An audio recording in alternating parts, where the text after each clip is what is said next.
Good morning and good afternoon to everyone. Welcome to another episode of First Canada Live, a show where we try and bring together our community here to talk robots, tell stories, and all that good stuff. I'd like to welcome our co-host from the First Canada Youth Council. She's been on the show a couple times already. Mehak from Team 4939. How are you doing today?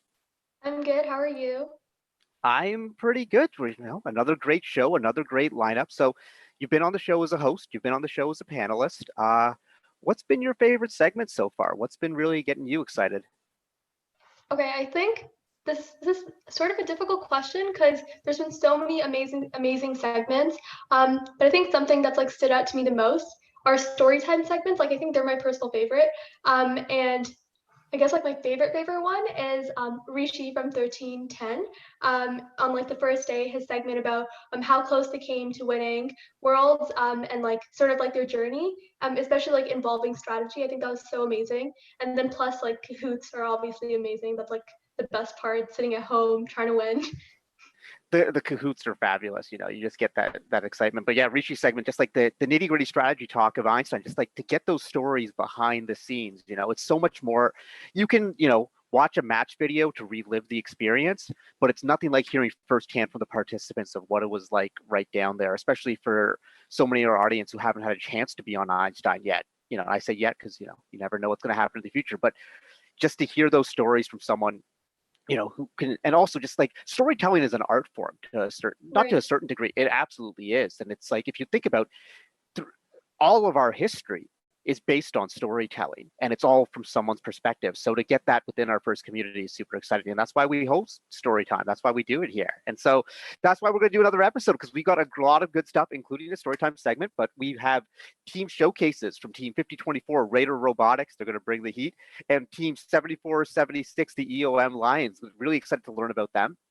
In terms of story time, we have First Canada FTA CSA, who also interned at First Headquarters last summer. Jamie Sinn, who's a mentor for teams 1334 and 1374, and also helps run the CNE event. So like just lots of great stories that'll come from that. And our first segment today, a program showcase on the newest program that we have that we're nurturing here in Ontario right now, the First Tech Challenge. Dave Ellis will be here along with a mentor, Dan Monty, and a student, Marcos, who are going to tell us all about the First Tech Challenge, how to get involved and how to be a part of all of that. So if you have questions for myself, Mehak, any of our panelists and guests, you want to learn about the First Tech Challenge, dump your questions in the Twitch chat. We'll do our best to get to them. If not, our panelists will jump into the chat afterwards to discuss with all of you about what's going on. So it's going to be a really good one. Now, let's welcome our guests for today. We have Dave Ellis, Daniel Monty, and Marcos, who's a student, and Dan and Marcos are mentor and students on Team FRC 4069, and let me get this right, FTC 16413 and FTC 16415. These 5-digit team numbers are going to be the end of me when they come to FRC. It's probably going to be around the 2023 season, 2024 season. I might just become a game announcer at that point, so I don't have to read these things. It's just like, it's too much to handle. And of course, we bring back Dave Ellis, one of the producers of our show, but also First Canada Director for the First Tech Challenge and First Lego League, to tell us everything about FTC. Welcome, everyone. Hey, Karthik. Hey, Mehak. How are you doing? We're great. Really excited to hear everything that you have to say.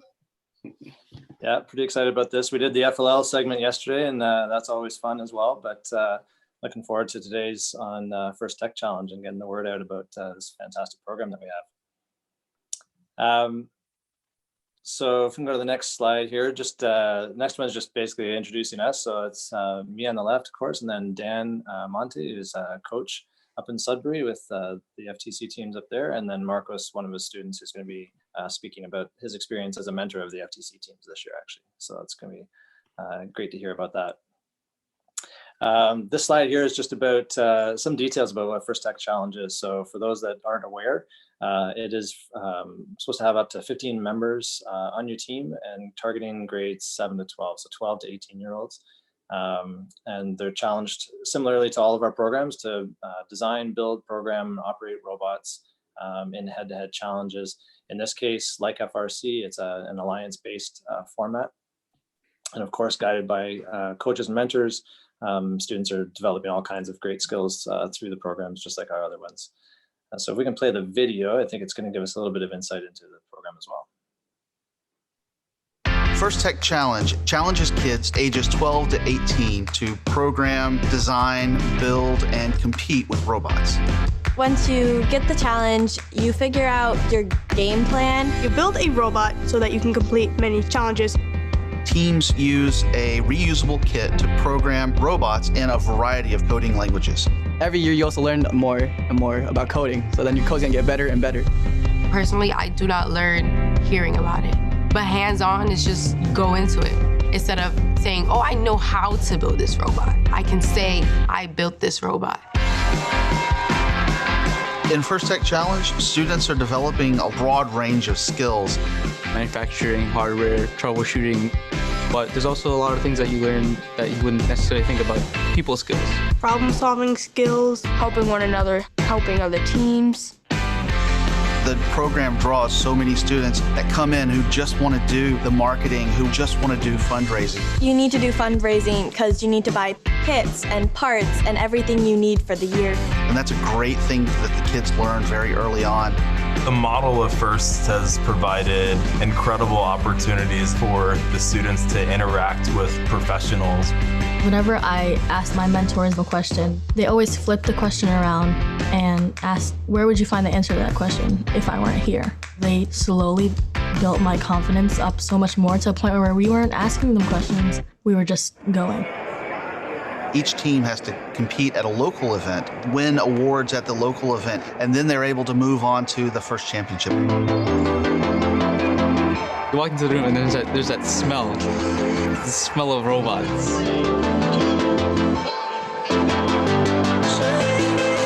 There's different languages, different culture. It's just the best thing ever.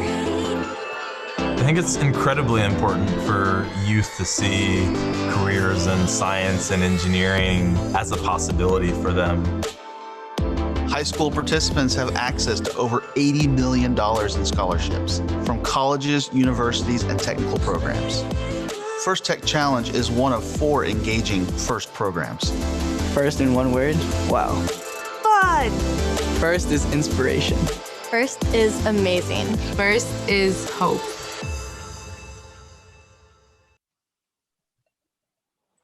So it's pretty interesting, like that that video could have been about any of our programs really, right? First is about inspiration, it's about building up those kids in significant ways. So I thought that was pretty cool, but it did give you a little bit of information about First Tech Challenge as well. I think it's a really great marriage, this program between First Lego League and First Robotics Competition.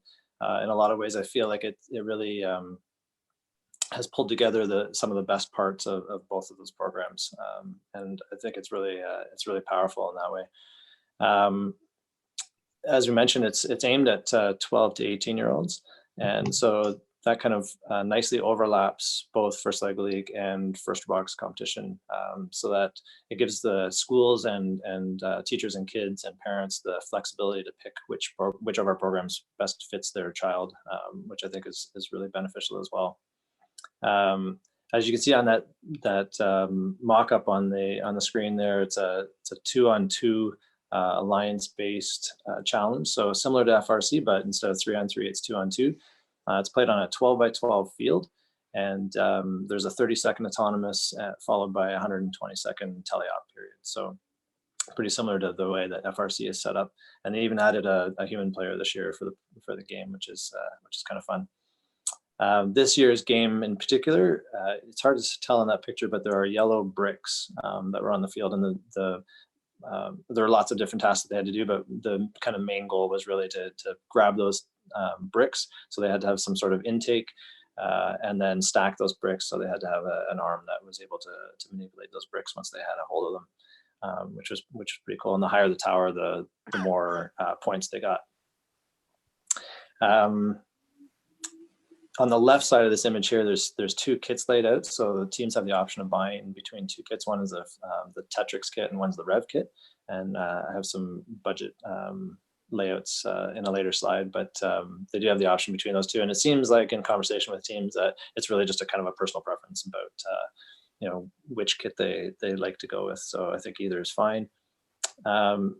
one of the interesting things we heard yesterday and previously with Christine Bibick about the engineering notebook that is part of the First Lego League and First Lego League Junior programs now, where the kids are documenting their progress throughout the season. First Tech Challenge has the same thing. It's not provided by First like the other programs, but it is something that the kids are supposed to be developing on their own throughout the season. And one of the really neat things about it is that it's required for a lot of the awards. It's what a lot of the awards are based on. So when they go into their judging room, part of it is talking about what's in the engineering book and then leave it behind. And that is something that the judges base a lot of the decisions on for the awards. So it is a really important aspect of it. And so it really helps to build those engineering skills that they would be in use out in the field if they became engineers as well. So I thought that was kind of neat about the program.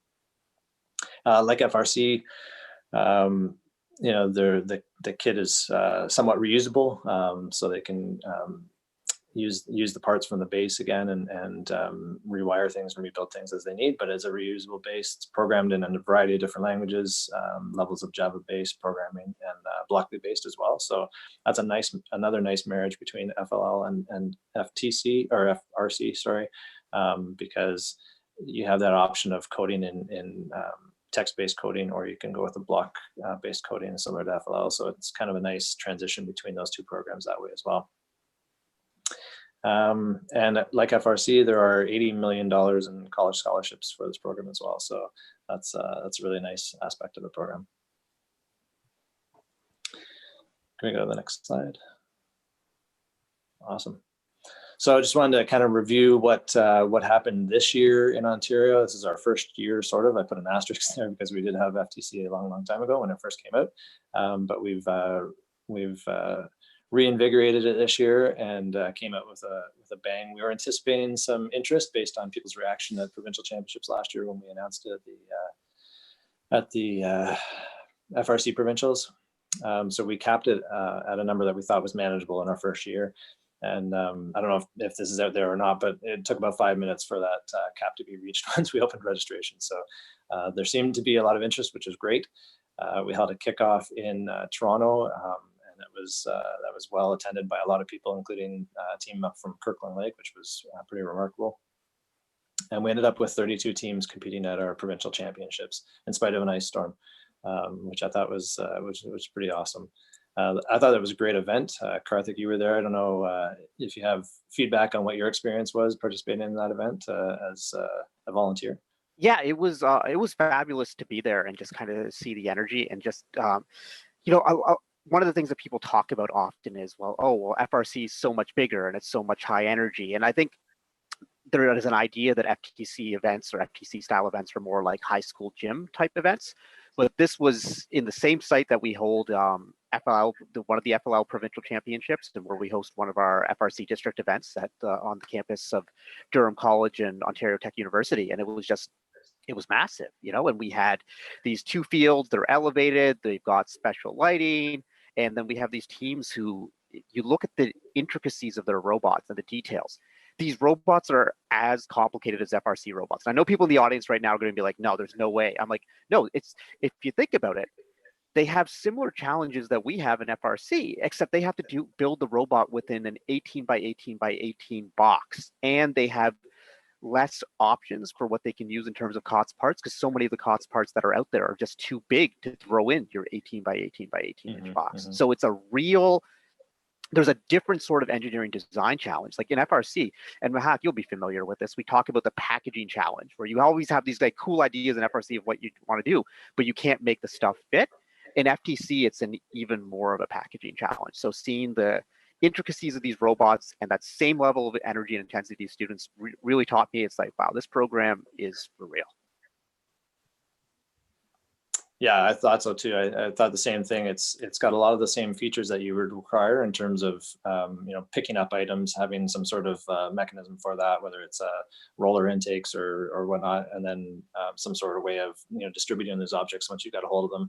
A lot of the challenges in FIRST are very similar, right, across all the programs. So it's a lot of transferable skills for sure and knowledge, and yeah, tightening that into a small package is really difficult. So that's kind of what this year looked like.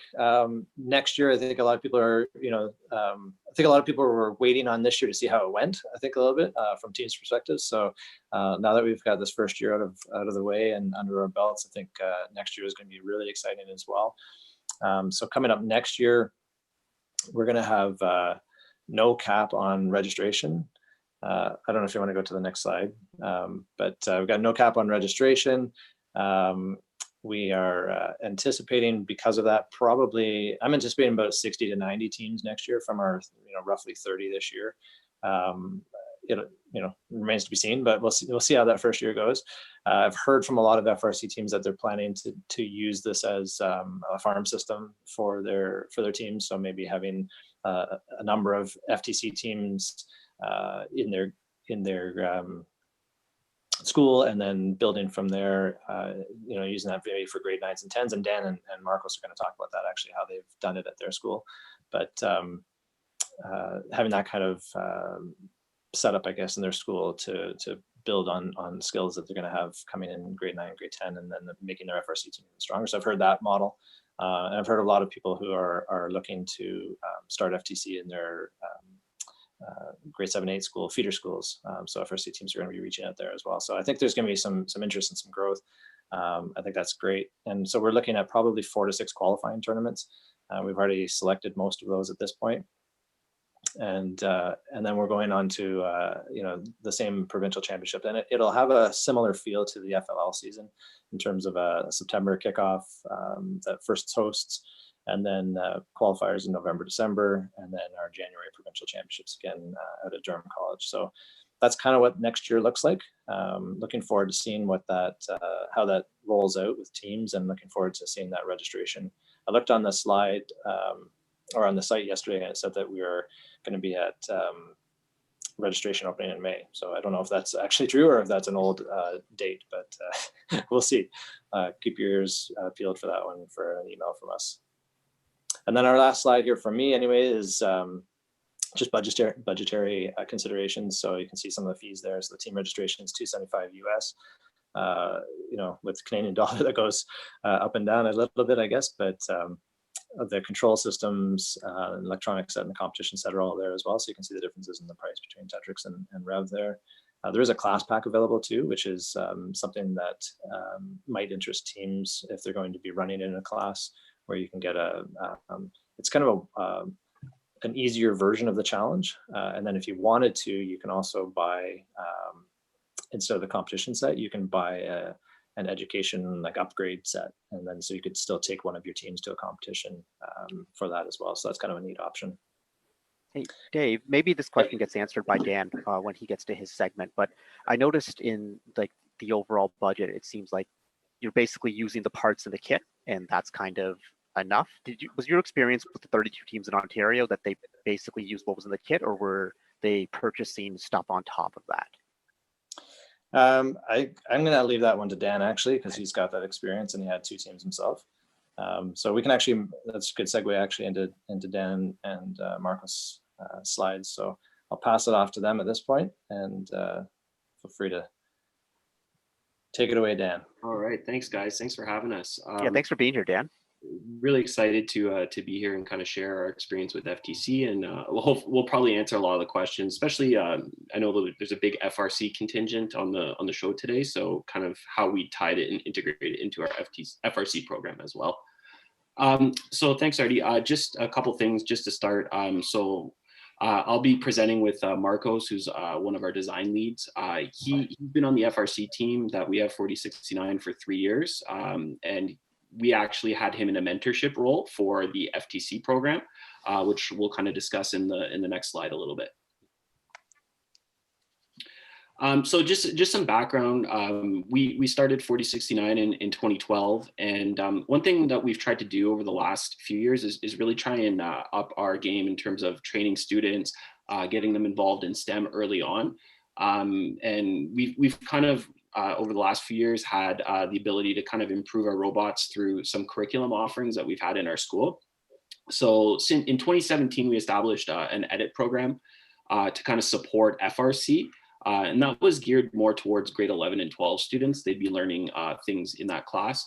that relate to FIRST Robotics. What we decided to do last year, we heard the opportunity for FTC was opening up.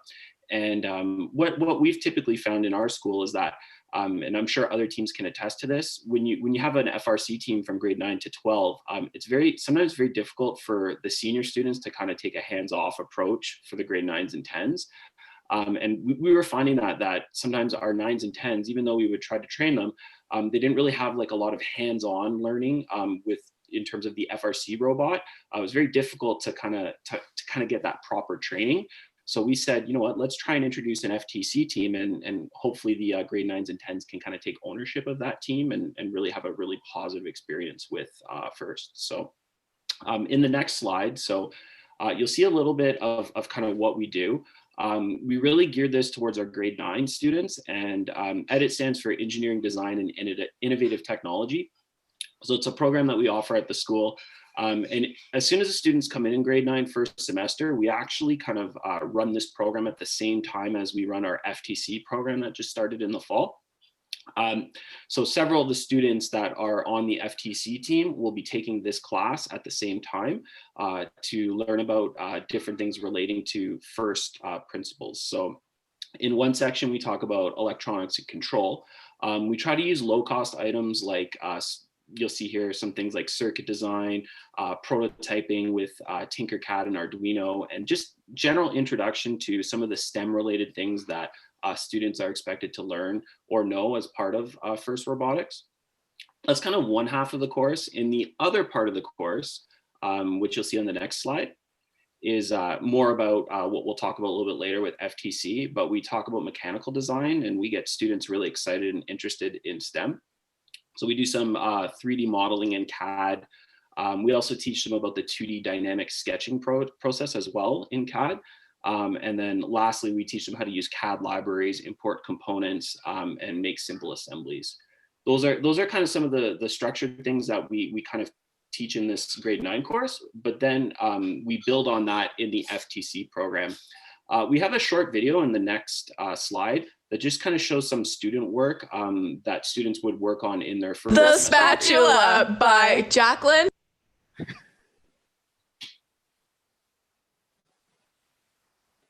We began building the box by measuring our pieces of wood and sawing them.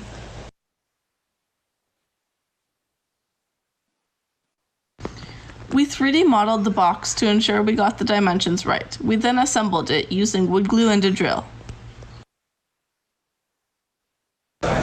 We began by prototyping with foam board. We filed down an edge so that it could slide under the dice and then taped it into the shape of a lift. We began building the body with wheels, shafts, plates, locking collars, and zip ties. Then we added a gear and a low-speed, high-torque motor. We made a new and improved version of the spatula by melting a piece of plastic and adding walls of foam board. To help with our wiring, we used our experience in EDIT class along with our notes. We used the computer chip to wire 2 motors to go both forward and backwards. Our plan was to code 2 motors, one to drive the robot back and forth and the other to raise and lower the spatula. We ran into some issues but managed to iron them out using the serial print command. In this clip, we're ensuring that the joystick controls the high-torque, low-speed motor. In this clip, using the joystick, we ensure that the VEX motor will flip our spatula.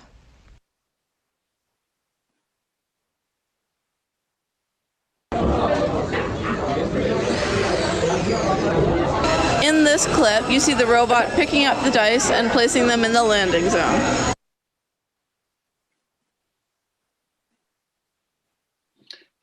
So you see there, that's a project that our students will work on for their final project in semester 1. And what we do, we have about 60 students that are enrolled in that course, and several of them actually ended up joining the FTC team as well. We start with kind of like low cost components and things that are readily available for them to build and kind of learn about first prototyping. And the 2 teachers, myself and another mentor who run this course, every year we design a different game challenge on a smaller scale that kind of relates to first ideals and first game rules and challenges. So That's just a little background on the courses or programs we offer to grade 9. Our vision was this would be a great way to now kind of tie in the First Tech Challenge. So if we go to the next slide, you'll see here some information about why we decided to start a First Tech Challenge. Dave kind of alluded to this earlier, but it does really, one thing we found in our experience this year from First Tech Challenge, it really did a good job in kind of filling in the learning gaps between First Lego League and First Robotics Competition. One thing we found was we were getting a lot of students coming out of First Lego League that were really, really excited about joining the FRC team, but they didn't have a lot of practical skills with manufacturing, assembly, and programming. And FTC really filled a nice kind of need there this year. So we were really, really encouraged by that. The other thing that we wanted to do, as I mentioned earlier, is really get our grade 9s and 10s, as well as actually our 7 and 8s. We have a 7 and 8 team as well, but get them really involved and take ownership of their own team. We just found that would be a good way to actually get students engaged in First and involved. The other thing that was really, really cool this year that I really liked about FTC, as I mentioned, I'm sure most teams are pretty similar in their structure, but usually when you do a chairman's presentation, those people presenting in the pit, usually those are your senior students, and you'd have, you know, younger students kind of shadowing them.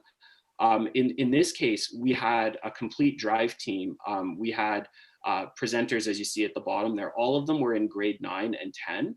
And it was a really, really good opportunity for our senior students on the FRC team to actually mentor the students, but not in a way of taking over, right? They were actually there just to provide support. The grade 9s and 10s and the grade 7 and 8s actually took ownerships of the team. The last thing I'll mention before I kind of turn it over to Marcos, the one thing that as a teacher I really, really enjoyed about this program, the FTC program, was just the timeline in which it ran. We were able to kind of structure it to align with the semester. So we structured from September to essentially December was our time to learn, develop skills, and then kind of build the robot. So those were some of the things that I really liked.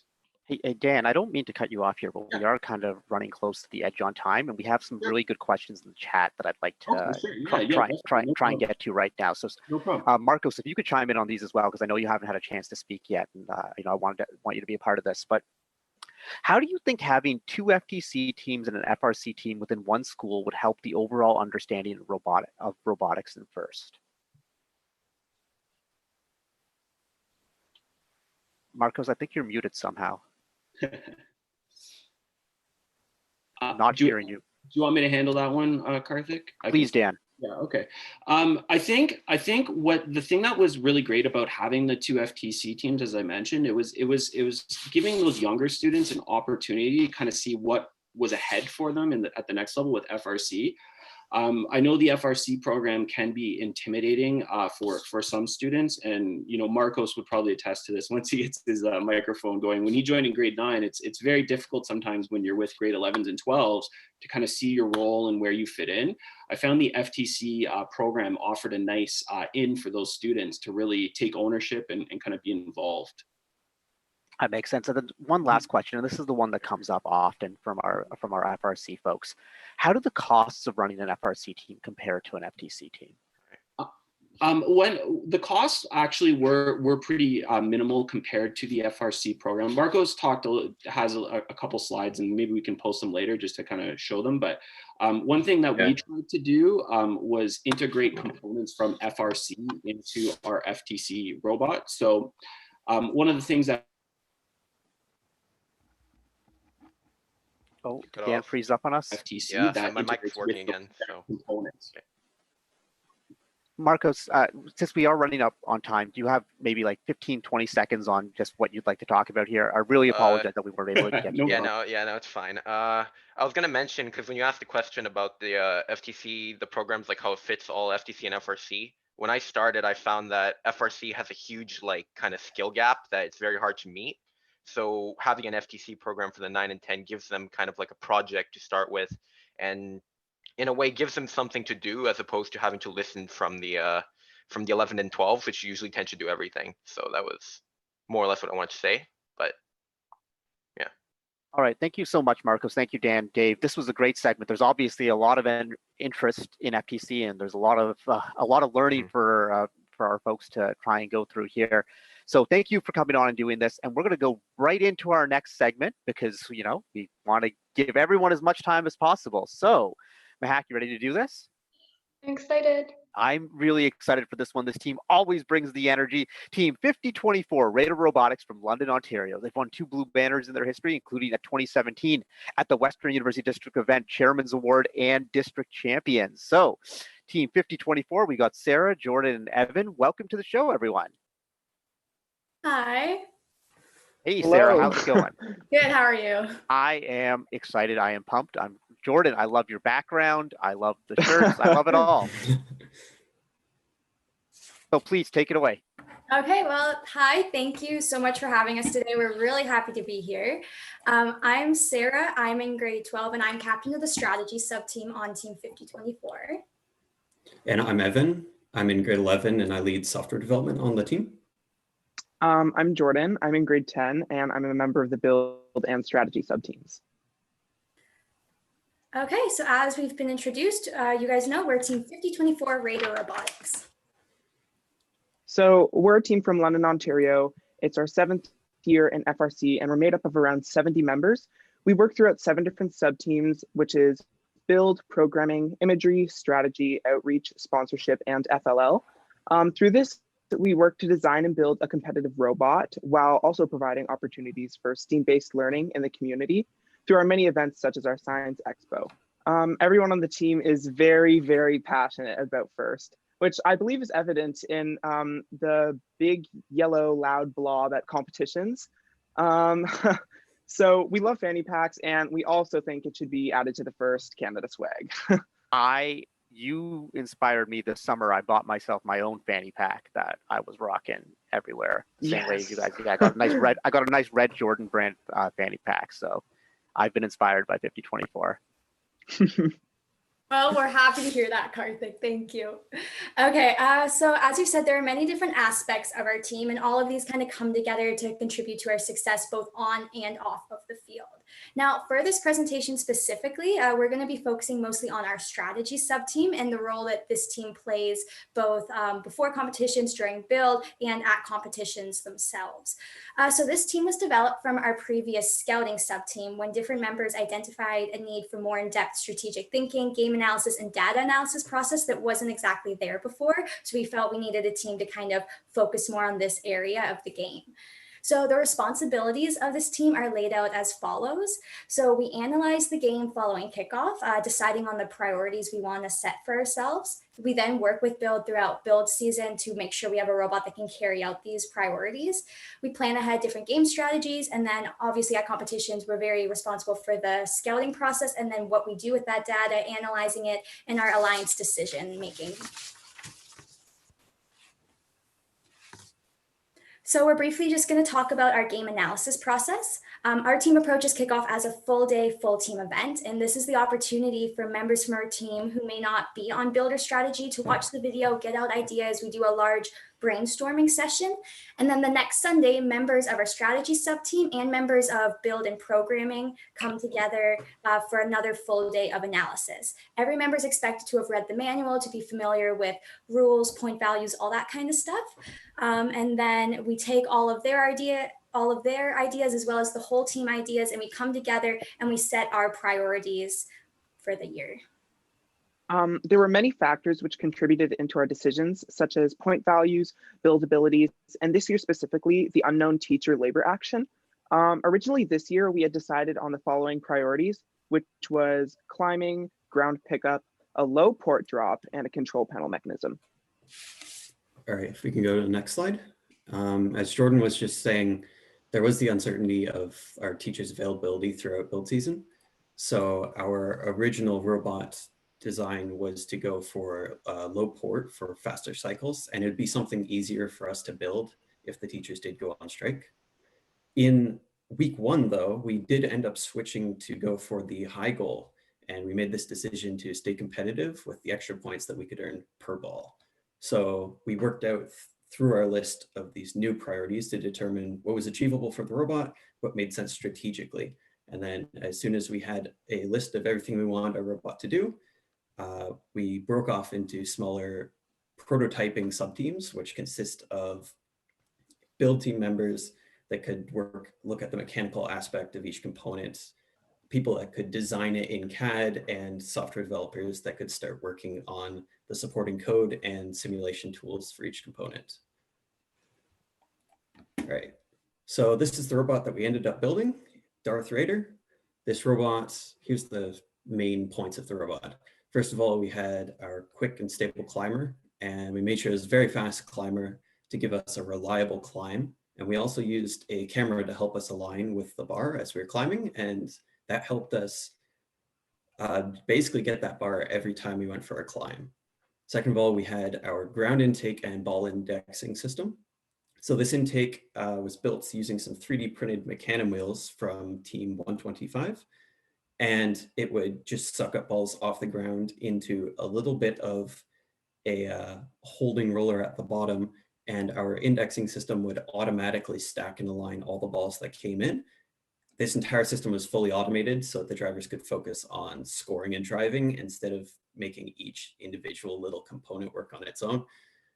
And then this indexer feeds directly into our shooter, which is a single flywheel set angle shooter. And the shooter takes in targeting data from our vision system.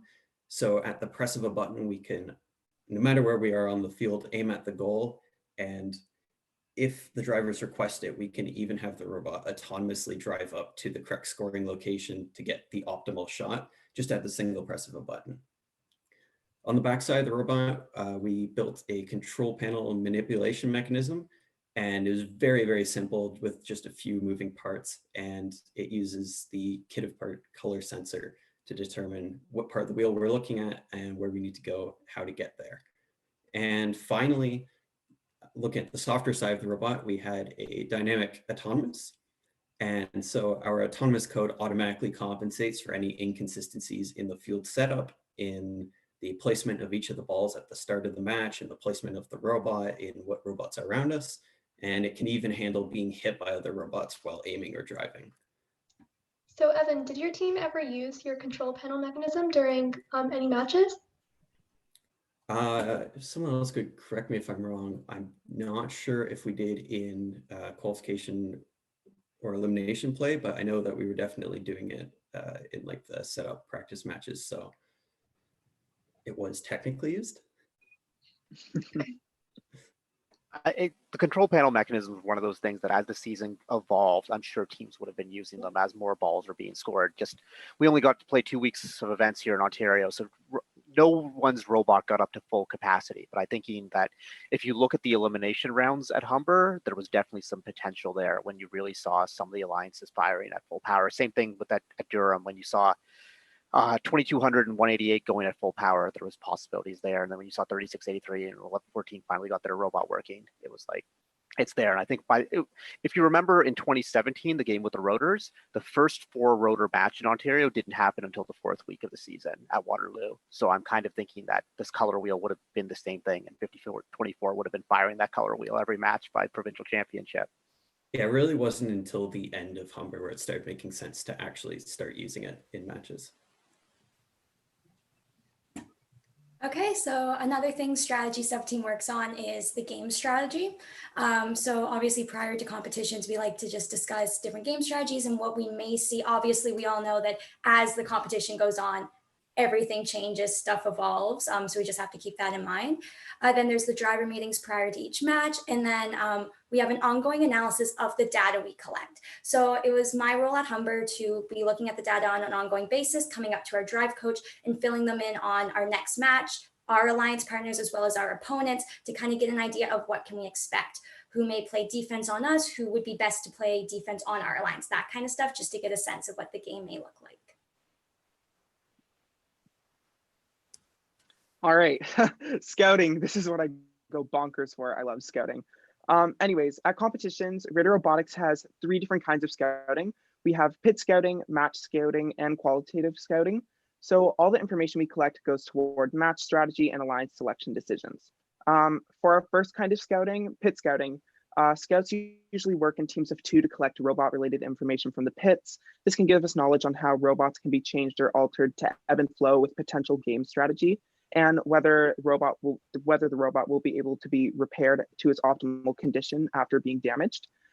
We usually assign newer members to pit scouting because we believe that it is beneficial and really helps them to gain a working knowledge of the dynamic at competitions and an even deeper understanding of the FIRST and FRC community.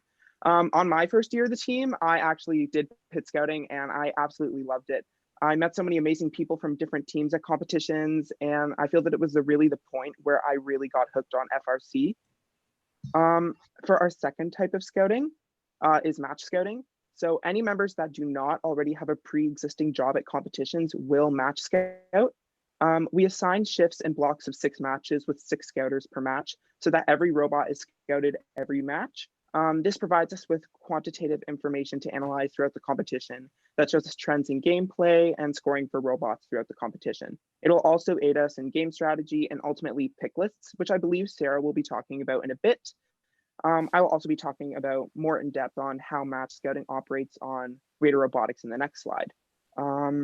So for our third and final type of scouting is qualitative scouting. This type of scouting is conducted by select members of the strategy sub-team and take notes and record things that can't be justified by our quantitative data, which would be our match scouting. Some things that are usually recorded from year to year would be notes on robots, driver ability and consistency, how well the robot and driver responds to defense, the quality of defense, and general comments on mechanisms, etc. There are also things that are recorded that are game specific, like cycle times, climb times, shooting positions on the field, how well robots can drive over field elements and game pieces, etc. So these scouts use this information to actively communicate with the lead strategist for match-to-match game strategy, and are definitely integral to formulating pick lists for alliance selections, which was definitely proven when formulating a pick list for the Humber College event this year, because there were so many amazing teams at Humber College. Next slide, please. So this is a model of how our scouting sheets were laid out this year. It is obvious that scouting plays an integral part of strategy and pick lists, so it is of the utmost importance that accurate data is received by the scouters. This is ensured by multiple rigorous practice scouting sessions throughout general meetings the weeks leading up to competitions. So after each practice session, the strategy team will collect the scouting sheets that are handed in, and each scouting sheet is graded to identify those of which who are struggling with scouting, so we're able to have smaller scouting practice meetings to go more in depth with those who are struggling and address their questions pertaining to scouting. For the design of the scouting sheet, we wanted to make it as simple as possible, which isn't too hard of a task, but with our team striving towards an environmentally sustainable mindset, we decided to change the way our scouting works this year. So pictured above is our scouting sheet for this year, as I mentioned, but we didn't have it in paper. We actually had laminated sheets. So our scouting model, so once the match is finished, anyways, so throughout the match, scouters will actually record the data with a dry erase marker. And once the match is finished, they'll get the totals of the data recorded with a dry erase marker and fill it out on this little sheet on the side. And that's what will actually be handed in to our data entry people. So in previous years at district events, we used 100+ sheets of paper for match scouting, which is a lot. But with the new system of scouting we formulated this year, we only have to use about 30 sheets of paper for the entire event. And we had chosen this method of scouting over electronic scouting because of multiple concerns regarding technology accessibility for members and our resources as a team. Hey, Jordan, I just want to say I really appreciate your scouting sheet. And the reason I appreciate it is it's simple. And what I find is the more complicated a scouting sheet is, where you're trying to capture all this extra data, or if you're doing it on a tablet, you have like this interface where there's so much and you're swiping between screens, is that you're forgetting that, you know, your scouts are probably in the stands all day long, you know, working for 8 hours. They have to collect data, you know, for 2 minutes and 30 seconds straight, and they only get a 6-minute break in there where it isn't really a break because they're still tabulating and figuring everything out. So the simpler the scouting sheet is, there's a direct correlation towards how accurate the data is. And so I think what you've done with the scouting sheet is it captures basically the bare minimum of what you need to make effective decisions, but you're going to guarantee yourself really effective data. So everyone who's watching in our audience right now, it's really important to understand the importance of simplicity in your data collection, because once it goes too crazy, because remember, they're doing this live. Like, I know when it comes to like a lot of pro sports, like you'll see like what the scouts are doing, it's very complicated, except they're usually reviewing video and they can play it back and play it back and play it back. So this is on point. And I know there's like a lot of people out there in the community right now who are just like, oh, well, you need to collect more and you need to have heat maps, and you need to have this and this. Like, it's only as accurate as your analysis is only as accurate as the data that's been collected. And this is going to ensure that you have good data. And even with practice throughout general meetings, we get feedback on confusion with the scouting sheet, and we can actually edit our scouting sheet and cater toward our team's abilities. And like, I can't state this enough because it's really important in the real world right now, but accurate data is so essential to making effective decisions. And we're seeing a lot of craziness in the real world right now as, every day we watch these news tickers on the number of cases of the coronavirus. How accurate is that data? We don't know, because it's dependent on how many tests are being taken and how many false positives are. There's so many factors in there. And what's scary is that people could be making decisions based on data that isn't necessarily accurate. And like in FRC, if you just have a couple matches of inaccurate data, remember, teams only play like 12 matches. Suddenly an average changes from 12 balls a match to 9 balls a match. And that's the difference between I'm picking them number 1 overall for sure, or I'm going to pass on them.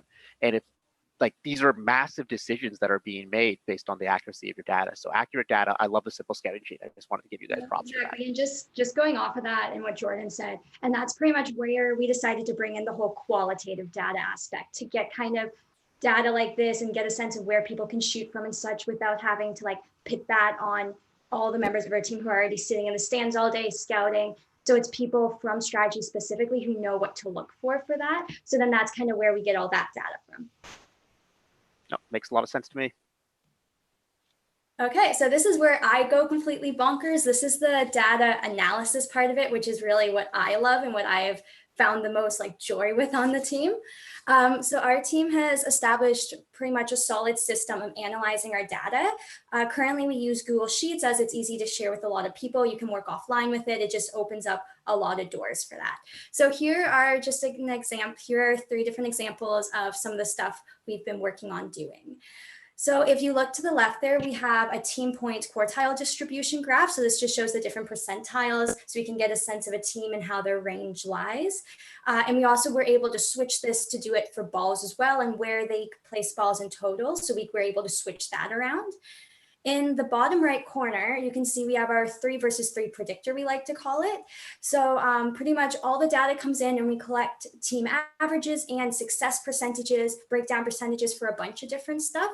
And then all of this stuff we sort, and then we put it into this. So coming up to a match, we can get it to automatically switch to the teams that are playing, and we can get a sense of who might win just based on the data we have. And obviously earlier matches, we know we can't always rely on this a lot because the data is still coming in at a pretty slower rate. But then once we get later on into qualification matches, where this actually usually gives us a pretty good sense of what to expect.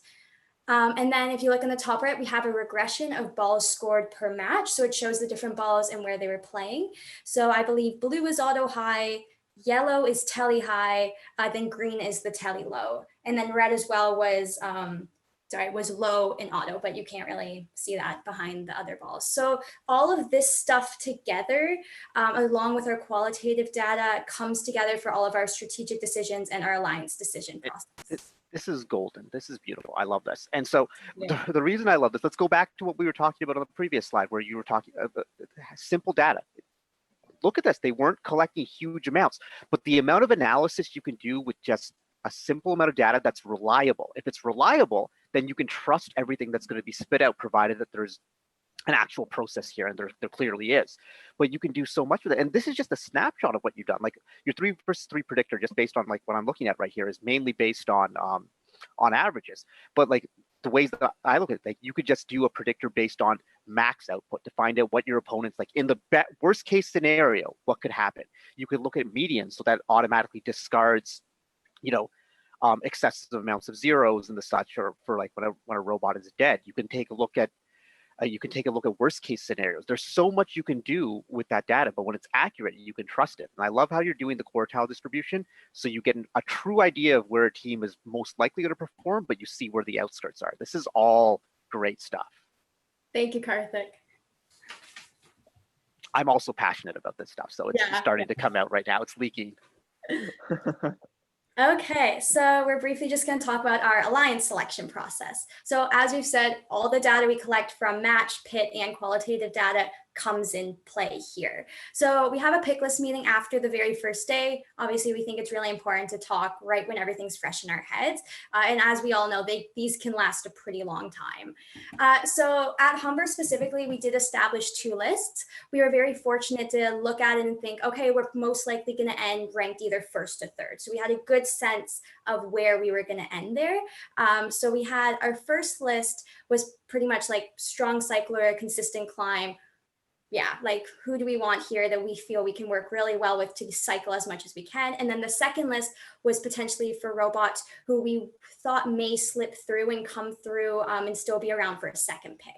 So we were looking at robots and for different factors there, qualitative was a huge decision-making factor. Like secret defense bots who other people may not notice, a climb mechanism that may not quite have been seen, but they have the ability for. So that was really for the second pick.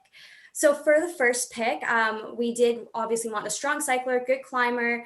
We did have a big extensive debate of trench versus tall because we are a tall robot and we did know that we would be able to better use the field if we had a trench robot. Now, we did end up going with 4519, which isn't a trench robot, but ultimately using all of our data, we crunched the numbers and figured that with their very, very strong cycle time and their strong auto, we could get more points that way based on the data we had. And then qualitatively, 4519 also met our requirements because they maintained high cycles, they were consistent, and they actually, we felt they responded well to defense. So all of that together went into that pick there. So that was our first pick robot. For our second pick, we were looking for teams that could play defense, potentially climb and help us in maybe a 3 robot climb, and also a team that's able to assist us in our buddy autonomous sequence, which you can see on the right side of the slide here. So at Humber, we found 5032 was a great fit for this criteria, and we were able to do the buddy autonomous with them as well. We were very happy with how that autonomous worked out, and we were very pleased with the results from our alliance of 4519 and 5032.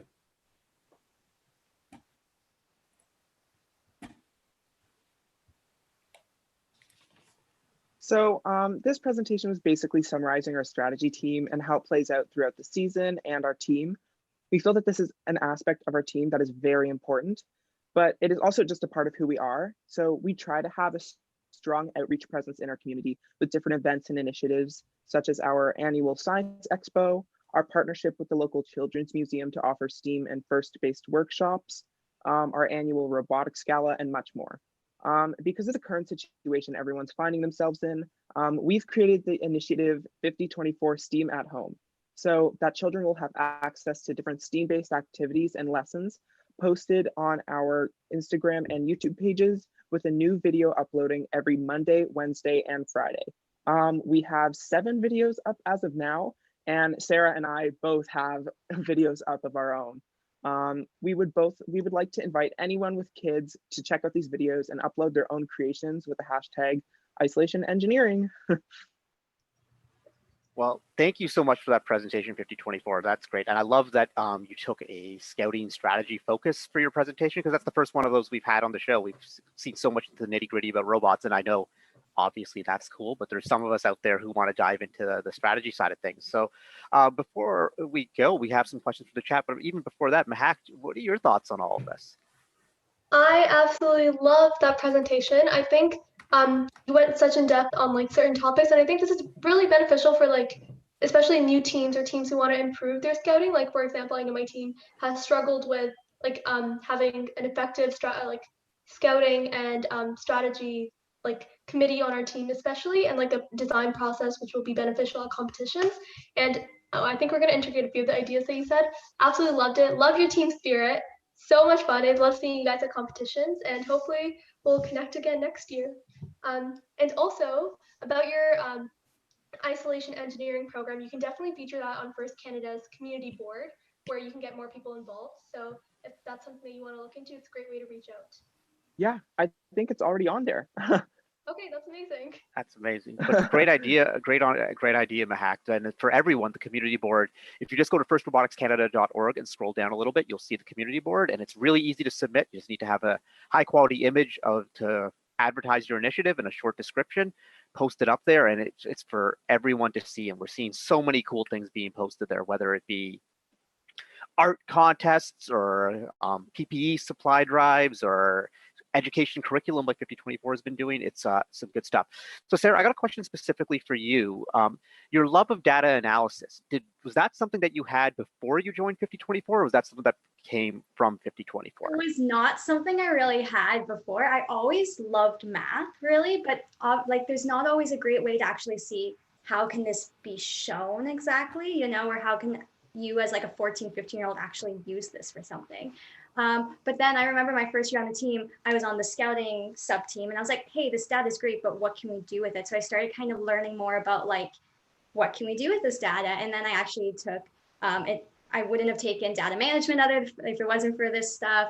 Yeah, so I didn't actually really have a great knowledge of it, but then I learned it. I remember one summer because I was like, okay, we need to learn this stuff. And it was like, haven't looked back.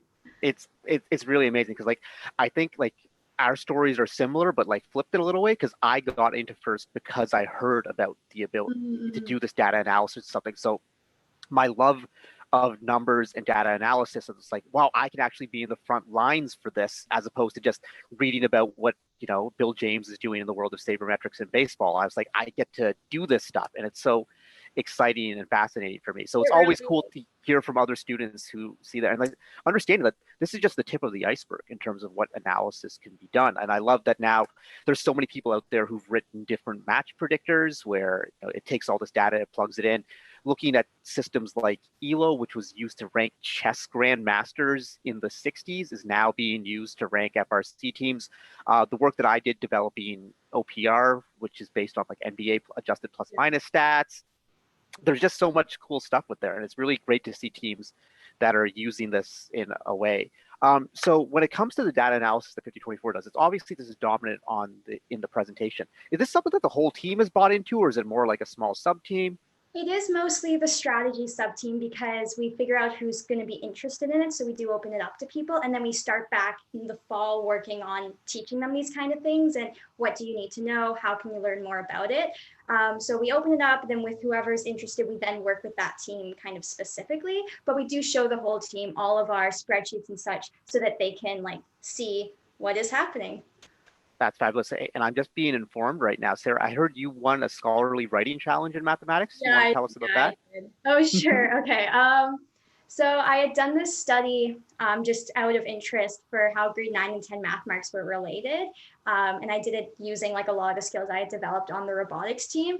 And then I submitted it to it was the STEM Fellowship Scholarly Writing Competition. And I did actually win math in the math category. So that was really cool. All right, well, when the show's done, I want you to send me that so I can read it over and we can talk about that offline or whatever. That's really cool. That's great stuff. Thank you, 5024. Thank you for coming on. Jordan, I love that you're rocking the fanny pack. I didn't even notice it until just now. That's great. Swaggy P will appreciate that. He does want to know for future reference who photoshopped him, but we don't, you know, tell him that in private, you know, because he may be coming at you. And when he comes at you, he comes hard. So. But thank you, 5024. This was an awesome presentation. I am super jazzed and super excited now. Like, you kind of made my day with all this. This is really good. It's always fun to chat numbers. Great robot, great performance at Humber. I can't wait till we can see this robot again at some point, see that color wheel mech go and do all its good stuff. So thank you for being on the show. And next, we have another great story time segment. But before we get to that, we have a video about the CanCode Summer Recap. It was edited by Noeen Kashif and KNPV Productions. So let's take a look at this video. Thank you.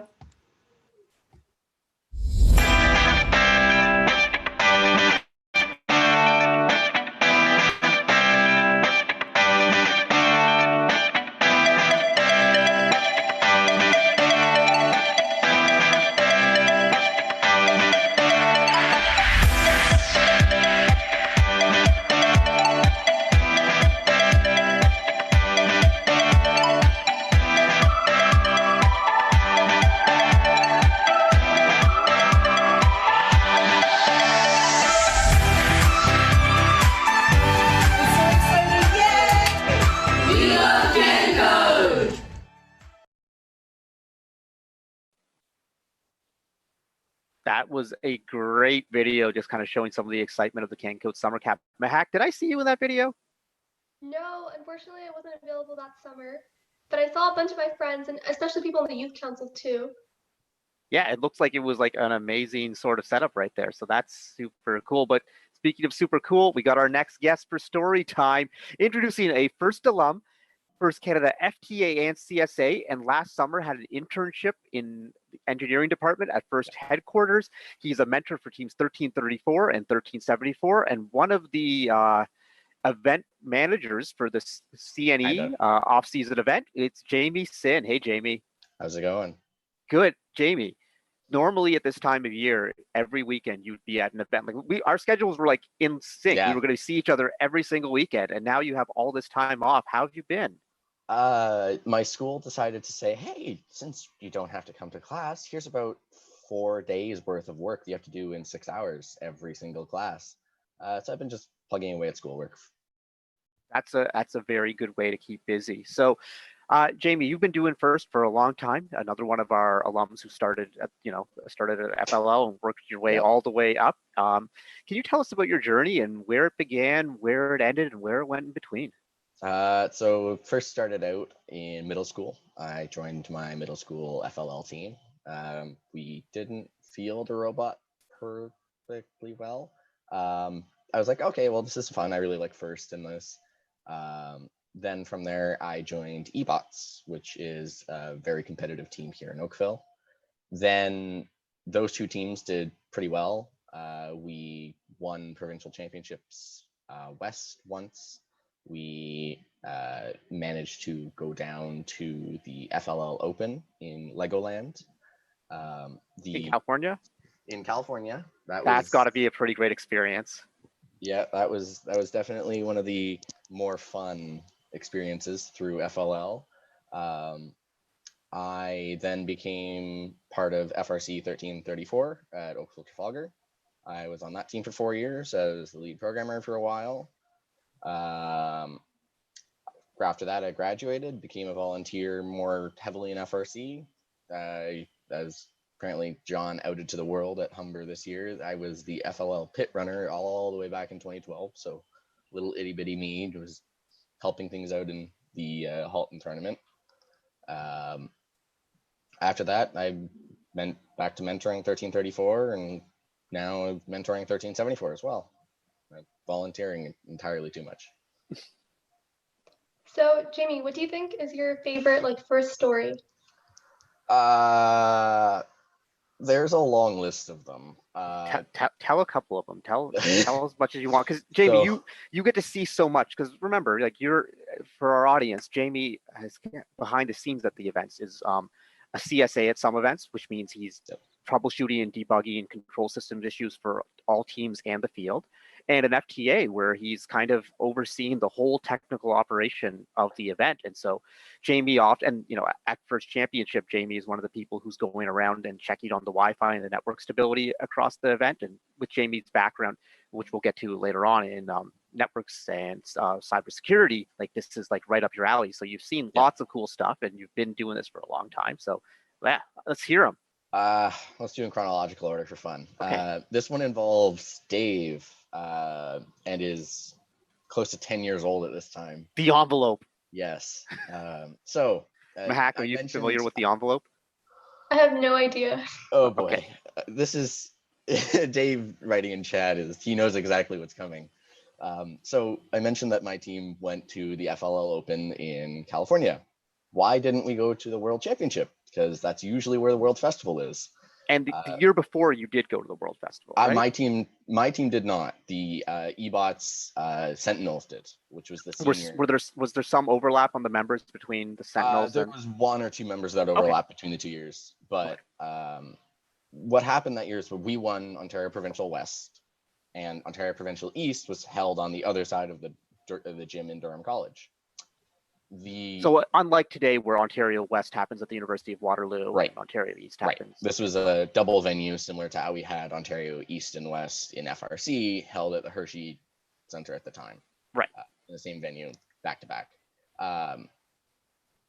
What happened though is that there was only 1 ticket to the World Championships in at that time, St. Louis. So the way it works is that FLL is so massive across the world that they can't guarantee a spot to every single region every year. So Ontario East and Ontario West combined only had one spot.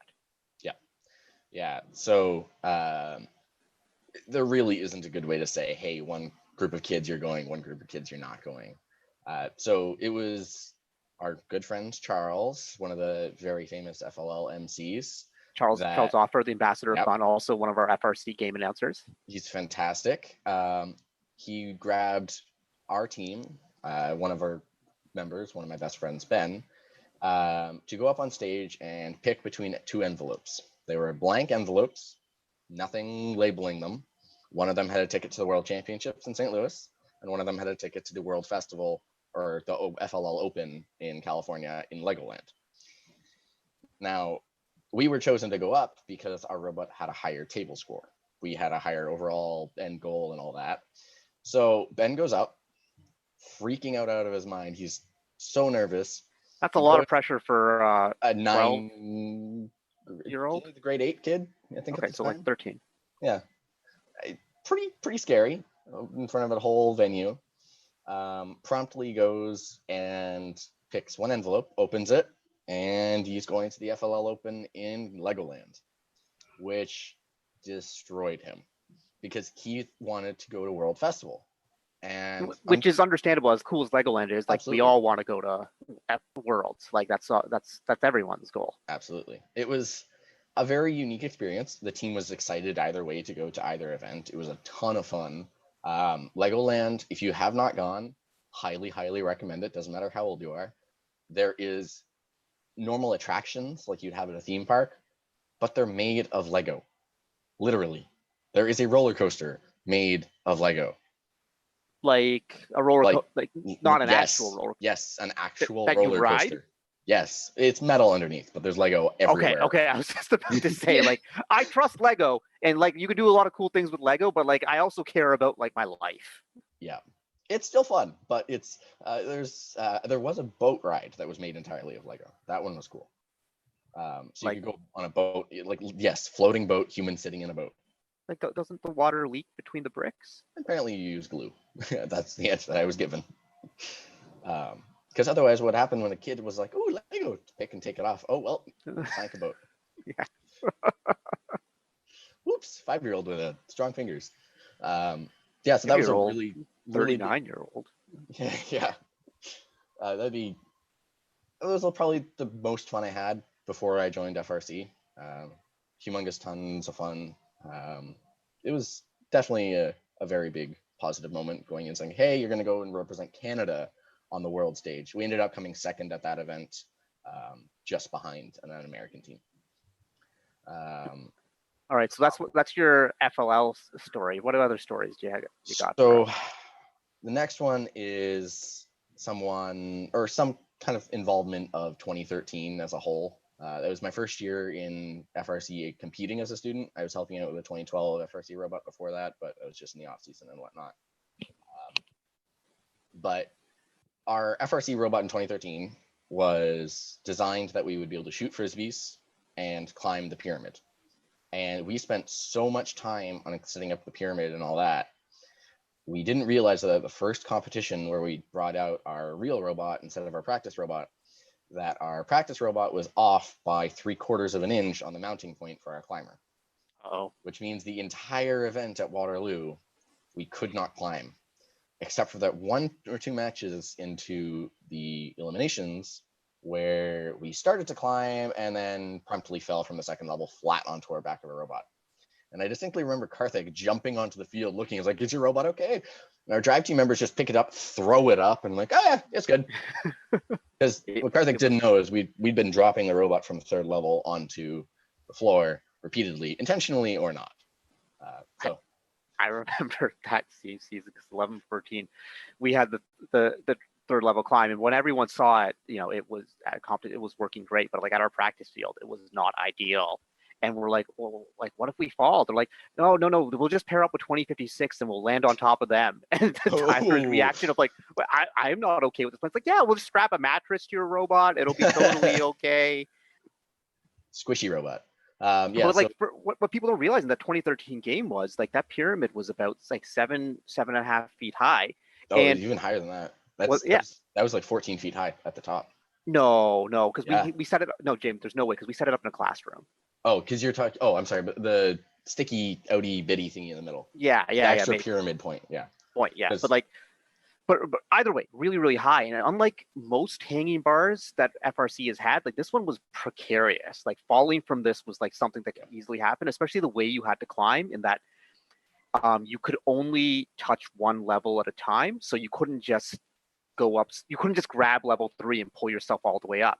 You had to go and grab level 1, get up, and then go to level 2, and then go to level 3. So you have to need to climb it like monkey bars, essentially.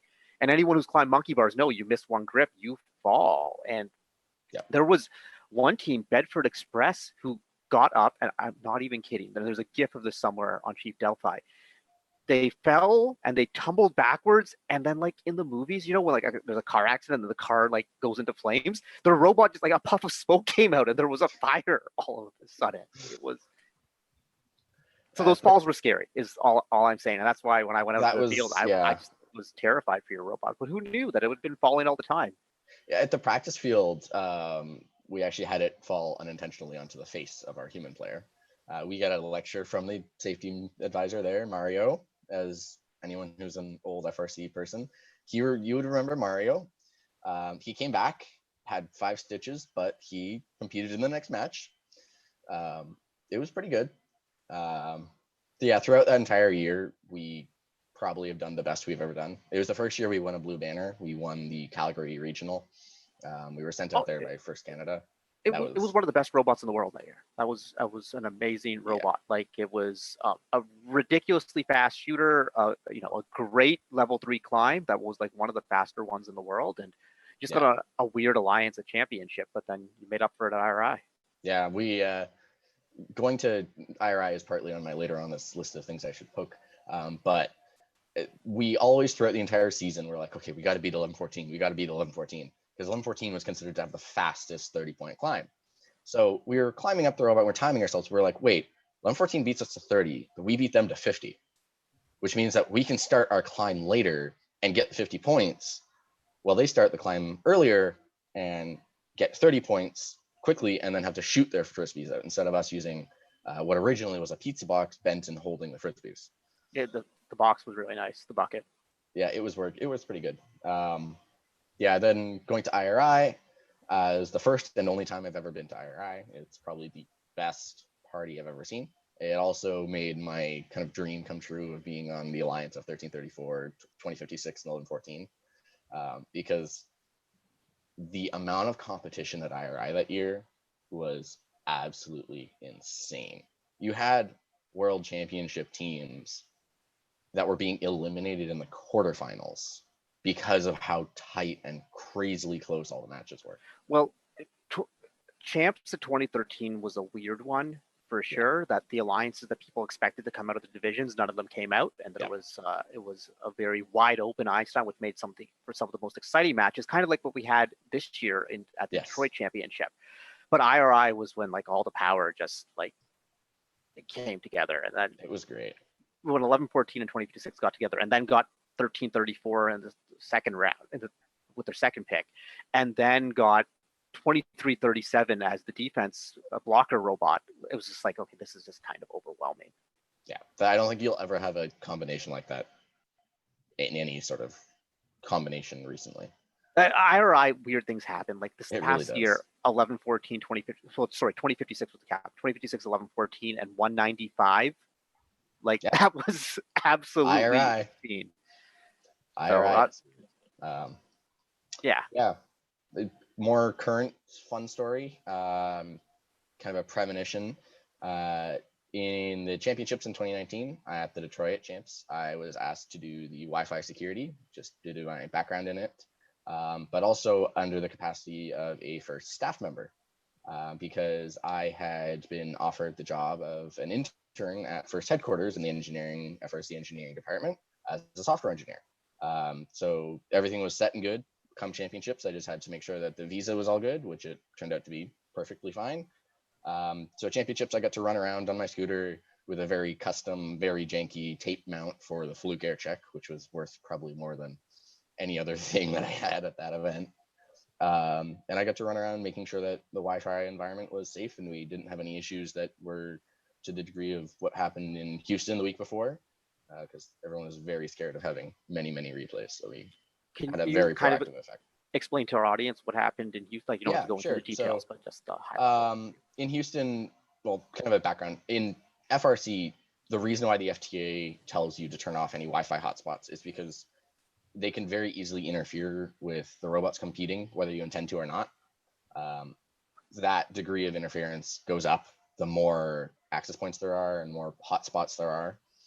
At Houston, the venue themselves, in addition to people having hotspots, caused enough issues that I think there's a total of like 25 replays across all the 6 fields. It was a pretty crazy, never had this happen before. So the week after, when the manager I was reporting to at First Headquarters, Matt Pilot, said, hey, if you're coming to Detroit, can you run Wi-Fi?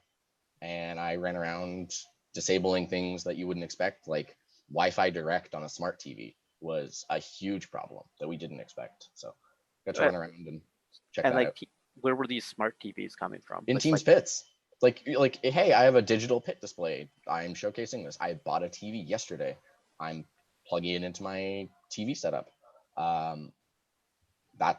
was a really interesting issue because you could not disable the Wi-Fi Direct system without registering and connecting the Roku TV to the internet, but you're at the event, so you don't have internet. So for a lot of the cases with the teams that couldn't connect their TV to the internet or couldn't bring their TV home the next day to the hotel or anything, I had to ask them to open the TV up and physically disconnect the Wi-Fi module, which was a crazy stringent level, but it ensured the competition was fair across the board. Yeah, and it's just something that a lot of us don't think about because we're so used to going to, our district events with 40 teams, or like we're lucky enough in Ontario to have an 80-team provincial event. But when you have 400 FRC robots, plus I guess the FTC robots play into this equation as well to a certain degree. Yeah, so FTC was a separate problem. We had accounted for them in the beginning, but there are definitely some times the FTC robots were a considerable problem. That's a lot here. Mehak, so do you have any questions for Jamie about his experience as an intern at First Headquarters? I think that's something that maybe our students would love to hear more about. Yeah, no, I think that's really interesting to hear because I know, I think like a big part about First is that you get like involved in like such an amazing environment, and then hopefully like when you go to like post-secondary, you want to like keep some of that, whether you mentor a team or get involved like in First Headquarters, even like in First Canada. So how was your experience, and like how do you initially get involved, and like what was your role? So I started doing some volunteer work for First Headquarters, helping them out with rewriting some software that was a bit old and checking out some things that might have been gone better. I was supposed to be interning at First Headquarters in 2018 as well, but due to the visa issues that we didn't foresee because of the timeline that First Headquarters themselves needed, we couldn't get that one to work. So I volunteered, say, hey, give me the project you would have given me anyways, and I'll do it as a volunteer just for fun.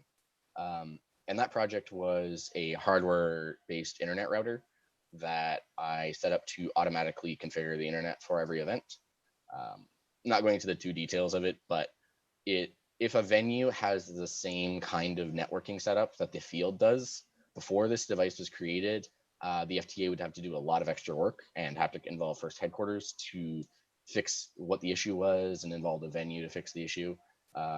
This little piece of router that we called the smart router, it resolved all of that. So basically the Scorpion Case 33, the FMS gets plugged into the internet at the venue and it configures itself, it manages itself, it's all done. Wow, that's impressive. These are the kind of things, these are the cool internship opportunities that are available out there. So that's amazing. Through all of this, Jamie, do you have like a proudest moment that involves a story that you want to share? This one is kind of two. One is 1374, who is the second team that we created at OT, just because we have stupid amount of students. We have this year registered 200 students between 1334, 1374, and 16428, our FTC team. But 1374 has, throughout their 4-year history, not been the best robot team. And this year at Barrie, while I was at Humber, they were finalists, which is the best that they've ever done. So super proud of them for that. And then the second was that this year at FTC Provincials, we kind of never had ever done this before and managed to pull off a really great show. So really proud of all the team that helped out doing that. Yeah. We've got a question in chat here. With all the experience that you've had behind the scenes and in the front lines, what's a tip for teams to remember to make your job go smoother? That's a tricky one. Other than turn off your Wi-Fi, which the message of the first half of this segment. There's a lot of things that first gives you that will improve your technical ability on your robot. PoE injector being a massive help for that. Having a locking connector in your radio. Anything that basically provides, if this fails, there is a backup. Having redundancy across multiple systems, like PoE plus a barrel connector, which is what both of my teams run for the radio. For CAN, my team does a kind of a really weird, or 1334 does a really, really weird setup where they have a doubly redundant star and bus topology CAN network. That's because if any one wire on anywhere on the device fails, it's still redundant. If any 2 wires anywhere on the device fails, it's still redundant, meaning we can drop any motor controller anywhere on the network and it's still fine. That kind of poking and ensuring you have redundancy is good. So just before we wrap up, do you want to tell us about who inspired you or someone that still continues to inspire you? Sure. I would say probably the biggest inspiration currently would be Dr. Woody Flowers. The application of doing what you love has gotten me into this. Before I joined FRC, I had no idea that I would doing an undergraduate degree in information security, which then led me into having an internship at First Headquarters and to eventually being an FTA. Then the other people that would add on to that would be Matt Pilot, who's the actual electrical engineering manager at First Headquarters, James Serrar, because James does an absolutely crazy amount of things for the program, and Karthik, because he's kind of nuts 100% of the time and ensures that everyone is having a good time. So I always want to make sure to do that. Yeah, well, I do always enjoy volunteering with you, Jamie, because it's like you bring this intensity to the event where it's just like, let's go, go, go. And it's always like, hop on the scooter and I'm going to help this team. I'm going to help this team. And it's just like, it's all about getting it done, but it's all for the teams. And that's kind of what I love about the energy that you bring, because you've been a team participant for so long, and you still are, obviously, and you always want to make sure that the teams have that same level of experience, which is really, really important. There's a question from April Talks Robots, and I'm assuming this is for you because it's definitely not for me. How did you get a haircut during quarantine? My hair's weird. If it gets wet, it becomes short. If it dries out, it becomes more poofy. So as long as I have a shower every other day, it gets pretty short. I hope you're showering more than every other day. It's the range is as soon as you don't have a shower for a day, it goes. But as long as it. Just a reminder to all our students who are watching: please shower every day, especially at events. Especially, don't shower at the event. Shower before you get to the event, or when you get home from the event. Volunteers appreciate you much more when you shower. Everyone appreciates you much more when you shower. It's really a big thing. Another cool question from chat from Sarah Sills, one of our first senior mentors who was on the show earlier. Did you ever come across something cool or surprising at First HQ? Yes. That you can talk about, because obviously Jamie's under many levels of NDAs to protect all sorts of, like, not that First Headquarters is secretive from us, but there's some things that they need to keep from us, like surprises. And Jamie probably knows some of those that you can't talk about, but things that you can't talk about, Jamie. Yeah, I think during game design, because game design is over, just the format of game design, I had no idea what it was going to be. I had no idea how it was going to work or anything. I was just like, cool. So my first day, I was dropped into a meeting where we decided on a lot of things for the upcoming seasons, including this last year. There's a lot of things that were very, very surprising. I think probably the most was how old the building is. I've been there a couple times, but I never usually get access to anything other than. And how old is that building, the mill yard? It's 1800 something. I actually thought it was even older. Like the buildings that First headquarters are located in it's ancient. Yeah, they used to be mills on the Merrimack River in New Hampshire, where like the early pioneers and settlers set up the first set of industry there. And so Dean basically saw all this and bought them all, and now rents them out. And First is one of the tenants there, and it's super cool. Like there's certain staircases that like you can't take because they're not up to code, but they're like the original tiny spiral staircases and everything like that. It's really it's a cool, and it's got that old smell to it. When you walk in, it feels like you're in a museum, and it's it's nice. Speaking of that spiral staircase, it's the fastest way to get from the main floor down to the first floor, which is actually below ground for most of it, which is where the engineering floor is. So when I was late to one of the game design meetings, I ran down it and fell down those stairs. Yeah, naturally. I can tell you very quickly, the fastest way to descend those stairs is by stepping an inch too far to the right, where there's not enough grip for your foot, and you just gravity takes the rest. Like the steps are, because it's a spiral, they're bigger on the outside than on the inside. Yeah. But if you go too far to the right and you're taking the turn tight, like there's just no room for your feet. It's really interesting like that. Before we go, Jamie, do you have any questions for Mehak? Are you both coming to the CNE? Yes, CNE is one of my favorite competitions.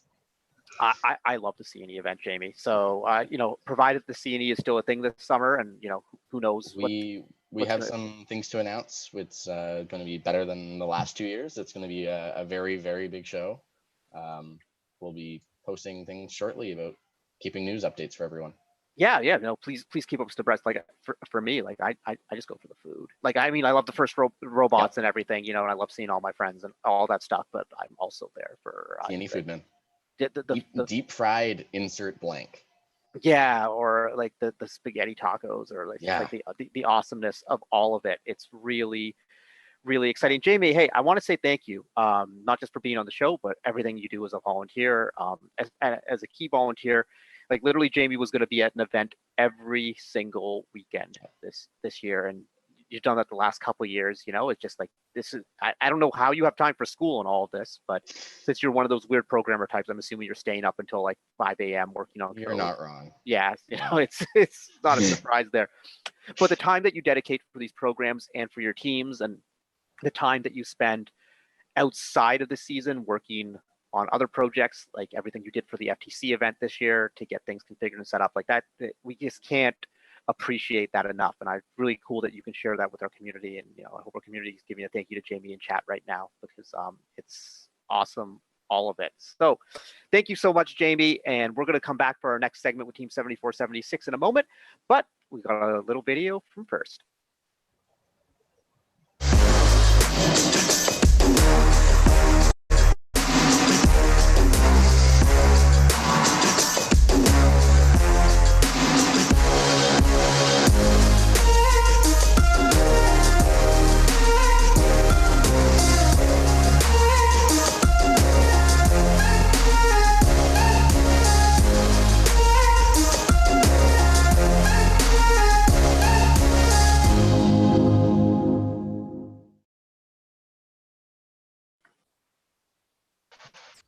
Like we say this a lot, your first journey does not end when high school ends. Doesn't necessarily mean that you have to, come back and spend as much time as you did in high school working on it, but you can volunteer, you can go work for a sponsor. There's also, you could take a break and then come back later, because guess what? First isn't going away. And it's such a cool thing to say with confidence, because First is so established as a part of our world that that you take a break to go to school for 5 years and work really hard on your degree, and you can do that and come back. First is still going to be there.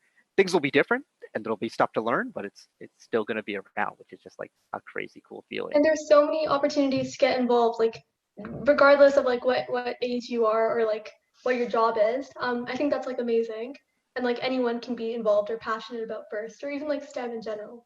Yeah, and also like remember, like there's more to STEM than FIRST, and that's okay too. Like we're not saying that you only have to do FIRST. Like when you get to university, explore all the crazy clubs that are out there. If you love building a FIRST robot, wait till you see what Mini Baja is like. Wait till you see what Solar Car is like. Wait till you see what F1 is like. There's so much intensity in that stuff. If you are really into like scouting, like when we were talking with 5024, the data science projects that are out there, like do one of these hackathons with the NFL or the NBA, or go to the Sloan Sports oh my God, I've always wanted to go to the Sloan Sports Conference. It's basically a conference about stats and sports, similar to like going to First Champs and seeing a seminar on OPR or whatever. But it happens right during the middle of our regional season, so I never can go. But I'd love to go. I would actually love to go to Sloan Sports and present on First Stats on OPR. That would be like my dream to make that happen at some point. Maybe I should just do it next year or whatever. Bring a whole bunch of firsters out there, and maybe go volunteer at an event in Boston. It happens at MIT, like go volunteer at an event in Boston or something. Anyways, I'm just making my own plans. Forget about that. Let's talk to a team right now. Introduce the team 7476, the EOM Lions from Canada, Ontario. They've been doing FIRST since 2019, winners of the Rookie Inspiration Award at last year's provincial championship. So hello to Ritik and Emily. Welcome to the show. Hi, thank you for having us. Well, thanks for being here. I'm really excited to learn more about your team. I don't know much about your team, so I want to hear it all. And I love the green paint in your room. That's a nice look. Thank you. So please take it away. So hi, my name is Ritik, and I'm the admin lead for Team 7476. My name is Emily, and I am the co-chairman for Team 7476. And here comes the slideshow. There we go. All right, so last year was our first year as a FRC team. So we were a rookie team. A few students in our school decided that they wanted to represent our school at fast robotics competitions. So they put together the team. We had about 40 people across all grades, all parts of the school. So we managed to go to 3 events. We went to the Ryerson University regional event where we placed in the semifinals and won the Entrepreneurship Award. We also went to North Bay where we won highest rookie seed and the Rookie All-Star Award. And we also made it to the Ontario District Championship in Mississauga where we placed 66th out of 173 and also won the Rookie Engineering Inspiration Award. So I'm going to jump in here for a second and just be like a real big first geek. But when I saw the number 66 and 173, it really struck me. That's because 66 and 173 won the first championship together in 2002. So just throwing that little factoid out there. Cool. Yeah, so even though it was our first year, we did amazingly well, and it was really proud moment for the whole team.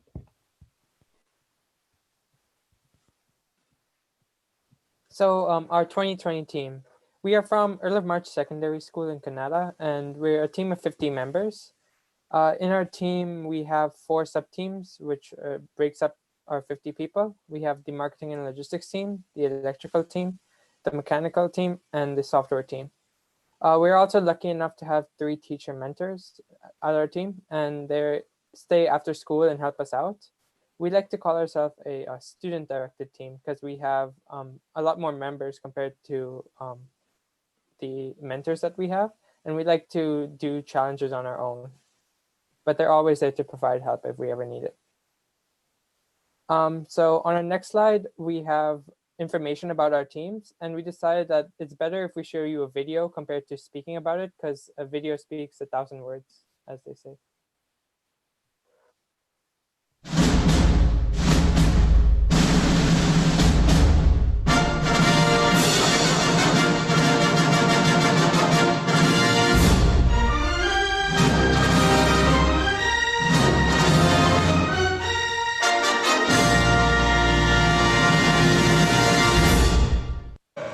Welcome to Team 7476, EOM Lions. We are a family.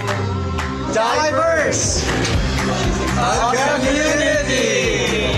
A learning opportunity. I'm in a sweet spot. I'm feeling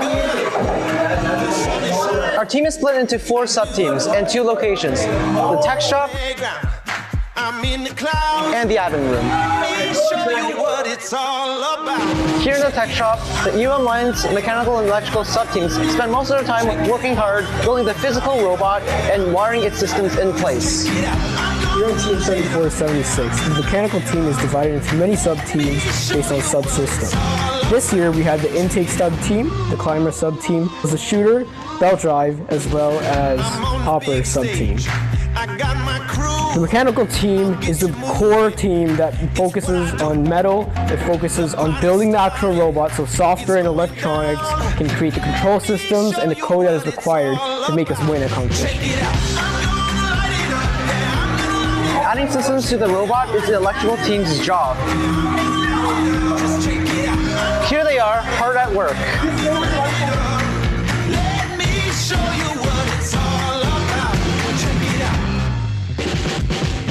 There are times where we have to wait on software to finish some of the code, or for mechanical to finish the chassis and other mechanisms. So there's not always a bunch of work for us to do. And when that happens, we will typically lend a helping hand to the other sub-teams and just get progress moving along. Here's our software team. They are very hard at work. Check me out. The software team is filled with students from different grades with a variety of skill levels, even though some are more capable programmers than the others. But the ones with more experience will take on leadership and help the ones who need it. This creates an open and inclusive environment where everyone learns and applies to the best of their abilities. The admin team is where our final team works. The marketing and logistics team are all about behind the scenes. They manage funding through our sponsors, they organize outreach events to inspire STEM and youth, and they also maintain the Lions image across all our social media.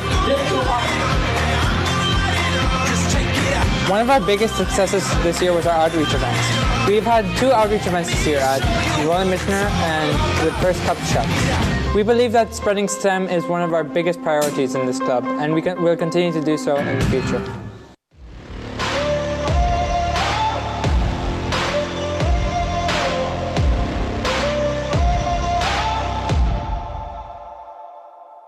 I've got that lightning inside me, son of a god. I'm like a titan that's rising on just you watch. I'm stepping into fate. There is no time to waste. I've got that lightning inside me. This is how legends are made.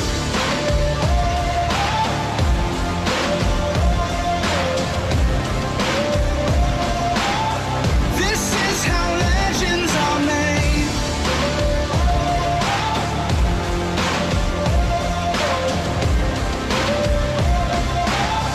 This is how legends are made. I'm cranking up on the throttle, victory is mine. Show you the harder the battle, harder I fight. I've come too far to quit. Step back, I'm going in. I'm cranking up on the throttle. This is how legends are made.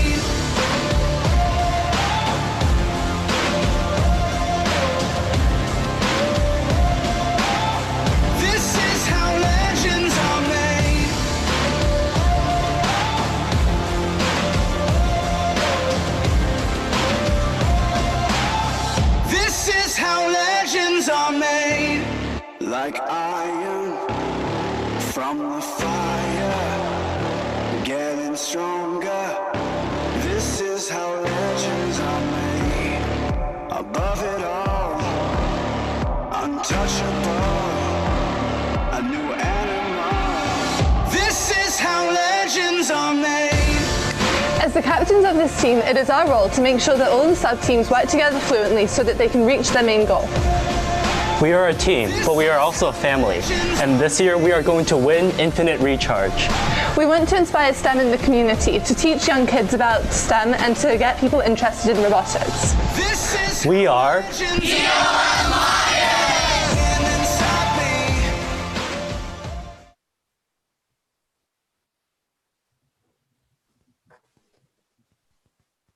So that video was from our video team, which is part of the admin team. It's a new thing we added this year, and it's just so we can have more students doing some of the skills that they enjoy.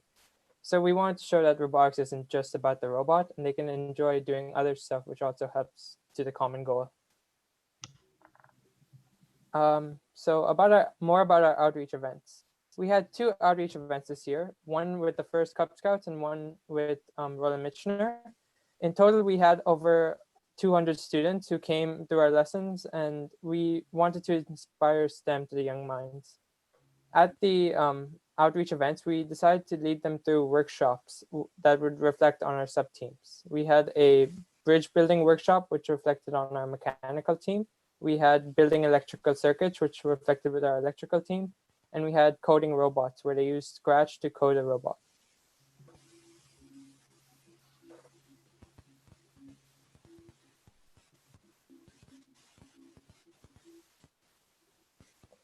Throughout our 2020 season, we also had our marketing team, which went and actually looked for sponsors in our community. In Kanata, we're lucky enough to have a tech hub, so we have a lot of opportunities in our local community. Our sponsors this year are listed below, and they have really helped us in making our robot for this season. But we did not limit ourselves to just the communities in our area. We also went to the local universities and some of the communities abroad.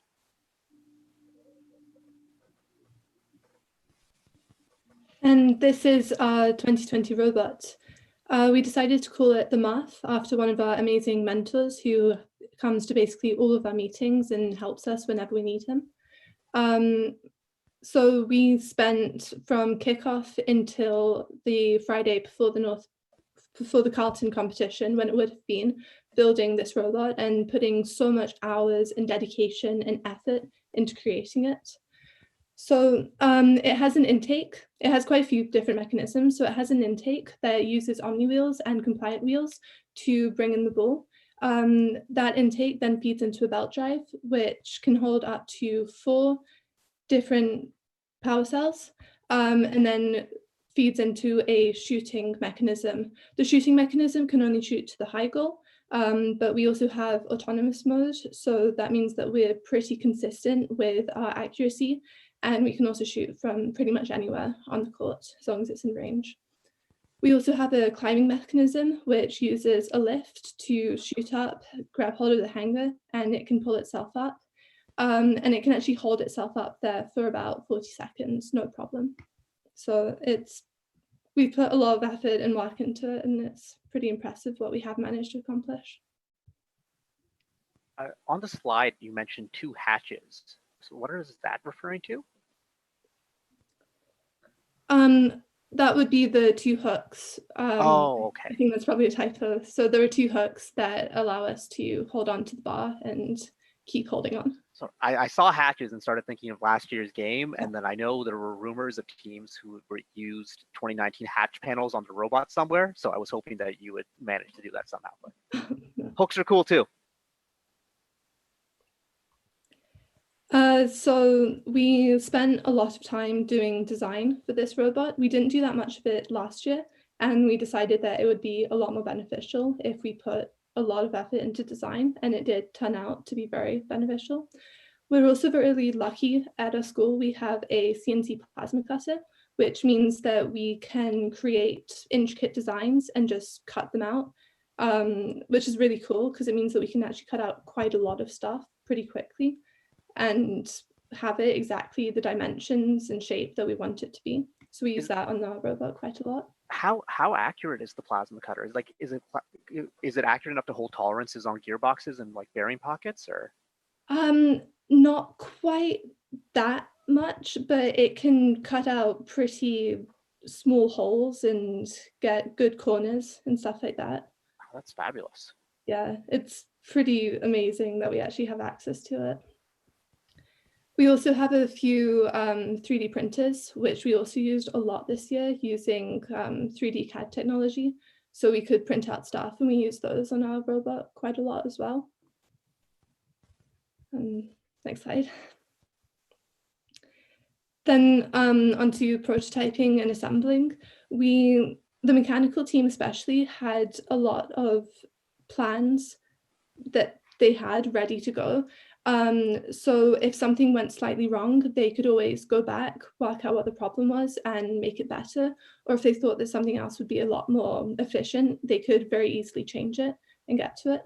The amount of dedication actually that the mechanical team had this year, there were students that were staying for a really long time at school, fixing any issues that came up and never giving up, just always putting their effort into trying to fix the issue. It was really amazing to see.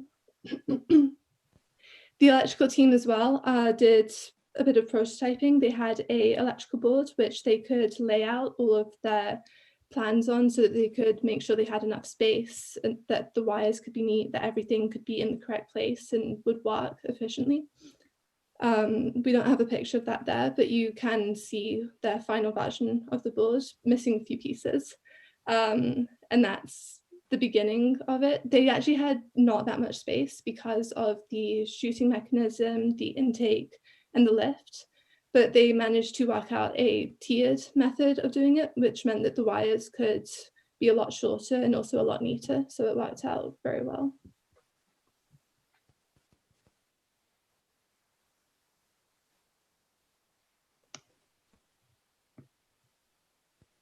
So now our software team.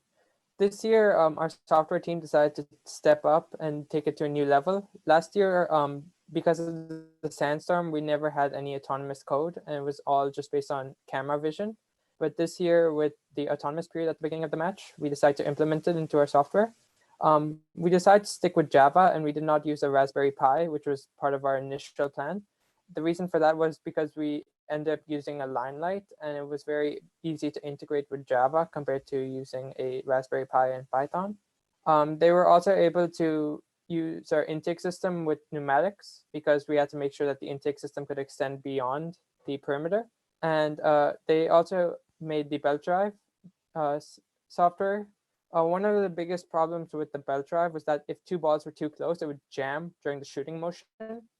So they ended up working with electrical and Ritik, it seems like you're limit lagging switch a to little space out the balls within the belt drive. And is that better? Yeah, I think you're okay right now. Oh no, maybe not. Okay. Emily, can you try and help him out a little bit?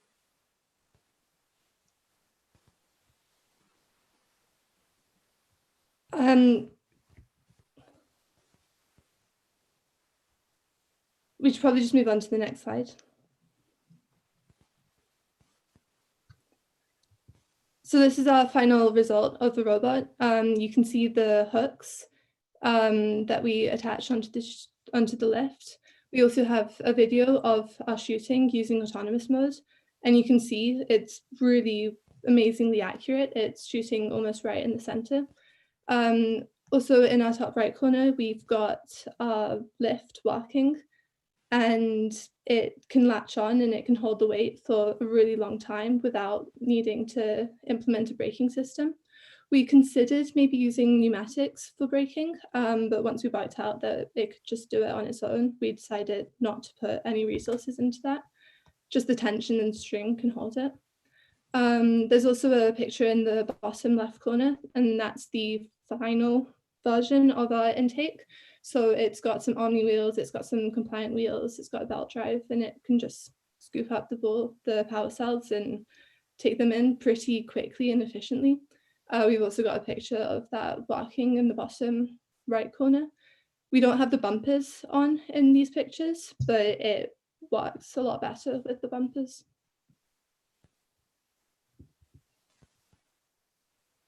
It looks fabulous. It's another one of these robots that I really wish we could have seen on the field this year. It would have been fabulous, and hopefully you'll have an opportunity to do that at some point. I think it's time, let's take a look at some of the questions from chat. And here's one that I think would be some really good advice for some of our viewers. With what a strong start to first, do you have any tips for rookie teams to come out so strong as you did last season? I would say make sure you're organized, make sure you know how to organize your teams, what teams you want before you even start the season. Make sure on your teams you have people that are willing to put effort into leading the team and teaching other people and getting the teams actually going. I think that was a lot of why we did end up doing so well last year. We had really strong leaders. Mehak, do you have any questions for our team here? Yeah, no, it's so great to see like a rookie team where like this is your second year and you're doing so well and you're so organized, which is amazing. So congratulations on that, and especially all of your accomplishments last season. That was incredible. So just like from this season, what do you think has been the most challenging? It can be like a design aspect, or even like building, or it could be like some of your outreach events. What do you think was like the most challenging aspect of your second year? Yeah, we definitely had a lot of challenge making the lift. That was something that we spent a lot of time on trying to get it to work. It kept having little hiccups and it just didn't quite work. But once we got that, it was a really good feeling when it did finally work. With outreach, we did 2 major outreach events. And there definitely were a few technical difficulties with those, the first one especially, but we were able to learn from the mistakes that we made in the first one, and the second one at Roland Mission Public School went amazing. It was a really good event, and I think we managed to teach a lot of people about STEM. I think those are probably the 2 main ones. So looking at this robot, Emily, it's again seems super impressive. Really cool design. What was your favorite part of this robot? I find it really satisfying to watch the intake work, just the efficiency that it can bring in the balls and how fast it does it as well. I just find it fascinating to watch, and it was interesting to see it being built as well, the different pieces coming together, because there was a lot of 3D printing that happened with that. So it was just kind of interesting watching those pieces being first designed, then printed, then put onto the robot, and then seeing it all to come together and seeing what it could actually do. I really enjoyed the style of intake that you had this year, and just like all of those intakes this year, because you're seeing the balls being translated across. It's like centering them and then sucking them in. Like that whole sort of motion is just like, it's really neat to see. You mentioned you've done a lot of 3D printing. Is there a specific type of 3D printer that your school uses that you might want to recommend to our viewers? Because I know there's a lot of teams who are thinking about getting into 3D printing and thinking about purchasing printers for their own teams.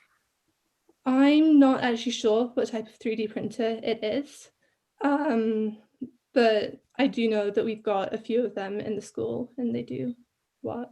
Fabulous. So Emily, what grade are you in now? I'm in grade 12. Grade 12. And where are you thinking life is going to take you next year? Definitely engineering. I've got a few offers for aerospace engineering, which is probably where I'm going to go.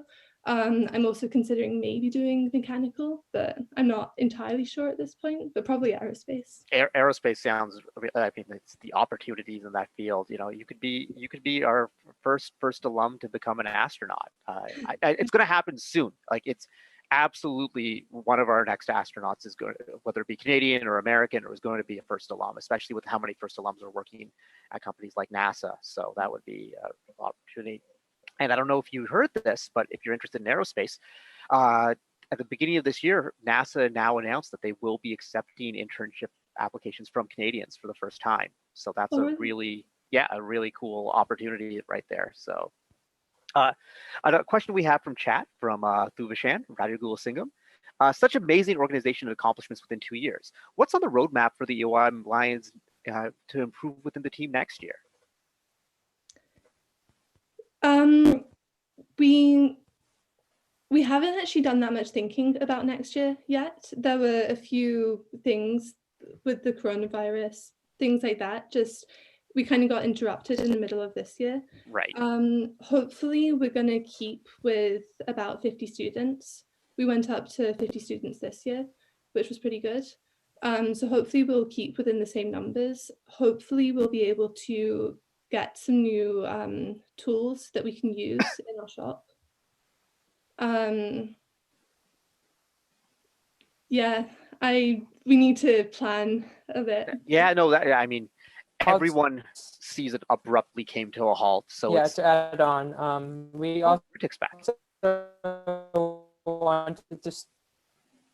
Or maybe he's not back. We appreciate the effort, Ritik, but I think your internet connections, you're fighting a losing battle there. We need Jamie, yeah, we need Jamie to Sinn add to on come to back that, to say that. we actually tried to start some FLL teams. All right, folks. Well, I just want to thank Team 7476 for being on the show today. This has been really great learning about your team story, about the technical difficulties there, Ritik, but really great robot. Second year team, really, the second year is often the hardest year in FRC because in the first year you have that momentum from the start. And there's the rookie awards, which you have access to, the extra point bonus, and a little bit more grant funding. Second year is hard. Congratulations for getting through a second season and building a great robot, and hopefully we'll see it play at some point. But I'm looking forward to seeing the evolution of the OM Lions. So thank you so much for being on the show, folks. Thank you. All right, Mehak, it's time to close things off right now. So watching all of this today, we got to learn a little bit about robots. We got to hear some story time. We got to hear about some cool internship opportunities. What's your dream internship, Mehak? So, okay, I definitely want to continue on with like FIRST. So hearing from Jamie about his like internship at FIRST headquarters really caught my eye, and I think like that's something I'm looking forward to, hopefully in the future. Honestly, I'm not exactly sure because I'm still like deciding what I want to go into, like maybe like engineering or in like somewhere in the STEM field. But I love connecting with like FIRST companies, whether it be at like FIRST events or even like the Girls in STEM events and the Youth Summit. So like working with a company where I can like still like be a part of FIRST is like definitely one of my like priorities. Yeah, I think my advice for all the young people who are just loving FIRST so much, and they when they're thinking about their careers, think about why you love FIRST and what about FIRST you love. Now, for some people, it's the building. For some people, it's the atmosphere. For some people, but figure out what you're passionate about FIRST, and then try and find companies that match that passion, and try and find jobs that match that sort of passion. So, because it's one thing to say like, oh, I want to join a company because they support FIRST, and that's great. But it's really about figuring what I love about FIRST is there's so many different aspects to the program. It gives you a chance to explore your different passions. And you don't have to love every single thing, but you may find one thing that you really, really love, and then find that passion and see what jobs explore that, what programs explore that, what schools explore that. Because if you're passionate about what you do, that's where you'll succeed. And not only succeed, that's where you can excel. And so it's all about trying to find that. And I think that's what's cool about FIRST, that there's you meet so many companies, you meet so many volunteers, you network, and you learn about all these sorts of things, so you can easily find your passion. In some ways, FIRST is almost like this great river that we hop in, and it leads us towards where our passions will take us. So let's all go for a swim and put a life jacket on and do it safely and maintain 6 feet apart. Definitely. I think like if you want to like succeed in anything, even in FIRST, you have to understand like what you're passionate about and like what you enjoy doing. And I think like for a lot of students that may be FIRST or it may not be STEM, but like that's okay. Because at the end of the day, if you're working for so long when you get like older, you want to find something that like you'll actually enjoy and like make an impact.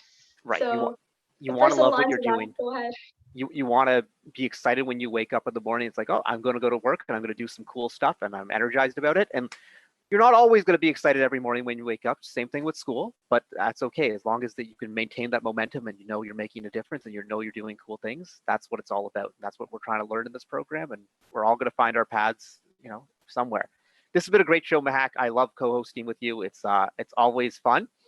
On tomorrow's show, we got a really cool segment to start things off. We've got Artie Javeri and some youth council members, Huda and Param, talking about how to engage newcomers. So that's going to be exciting. We got a really cool story time segment. This person's been doing FRC just as long as I have. He's a Team 188 alum, former mentor of Team 610, currently mentoring Team 1310. Sean Lim is going to be on the show talking about all sorts of cool stories. Another story time with one of the rock star volunteers that we have in the program, Team 772. We got Jaylene Koszelski. And a team spotlight again. Oh, we had 50-24 today. We got another one of my favorite teams. There's so much energy, so much life to them. Chairman's Award winner at the Durham College District event this year, Team 4039 Makeshift is going to be on the show. They're going to be doing things with a little bit of a different format tomorrow. They're going to be giving teams some tips on how to really effectively play Infinite Recharge, which is, I think, is a cool sort of thing for everyone to learn since they've already had the chance to play it. So it's going to be a great show. Thank you to everyone who's been on the show today, our guests, our panelists, our producers, running everything in the background, all our moderators in chat. Thanks for everything you've done. We love doing First Canada Live. We're going to be doing a couple more shows this week. Then we're going to take a break from the daily shows, but First Canada Live is not going away. We've got some very special shows coming up. We're going to have an announcement soon, but trust me, you're not going to want to miss what we have coming up for you. And it's just going to keep going. And the excitement, the energy, the enthusiasm, it's all going to be good. So everyone out there, stay safe, have fun, wash your hands 6 feet apart, and we will see you tomorrow at noon. Thank you. Let's go.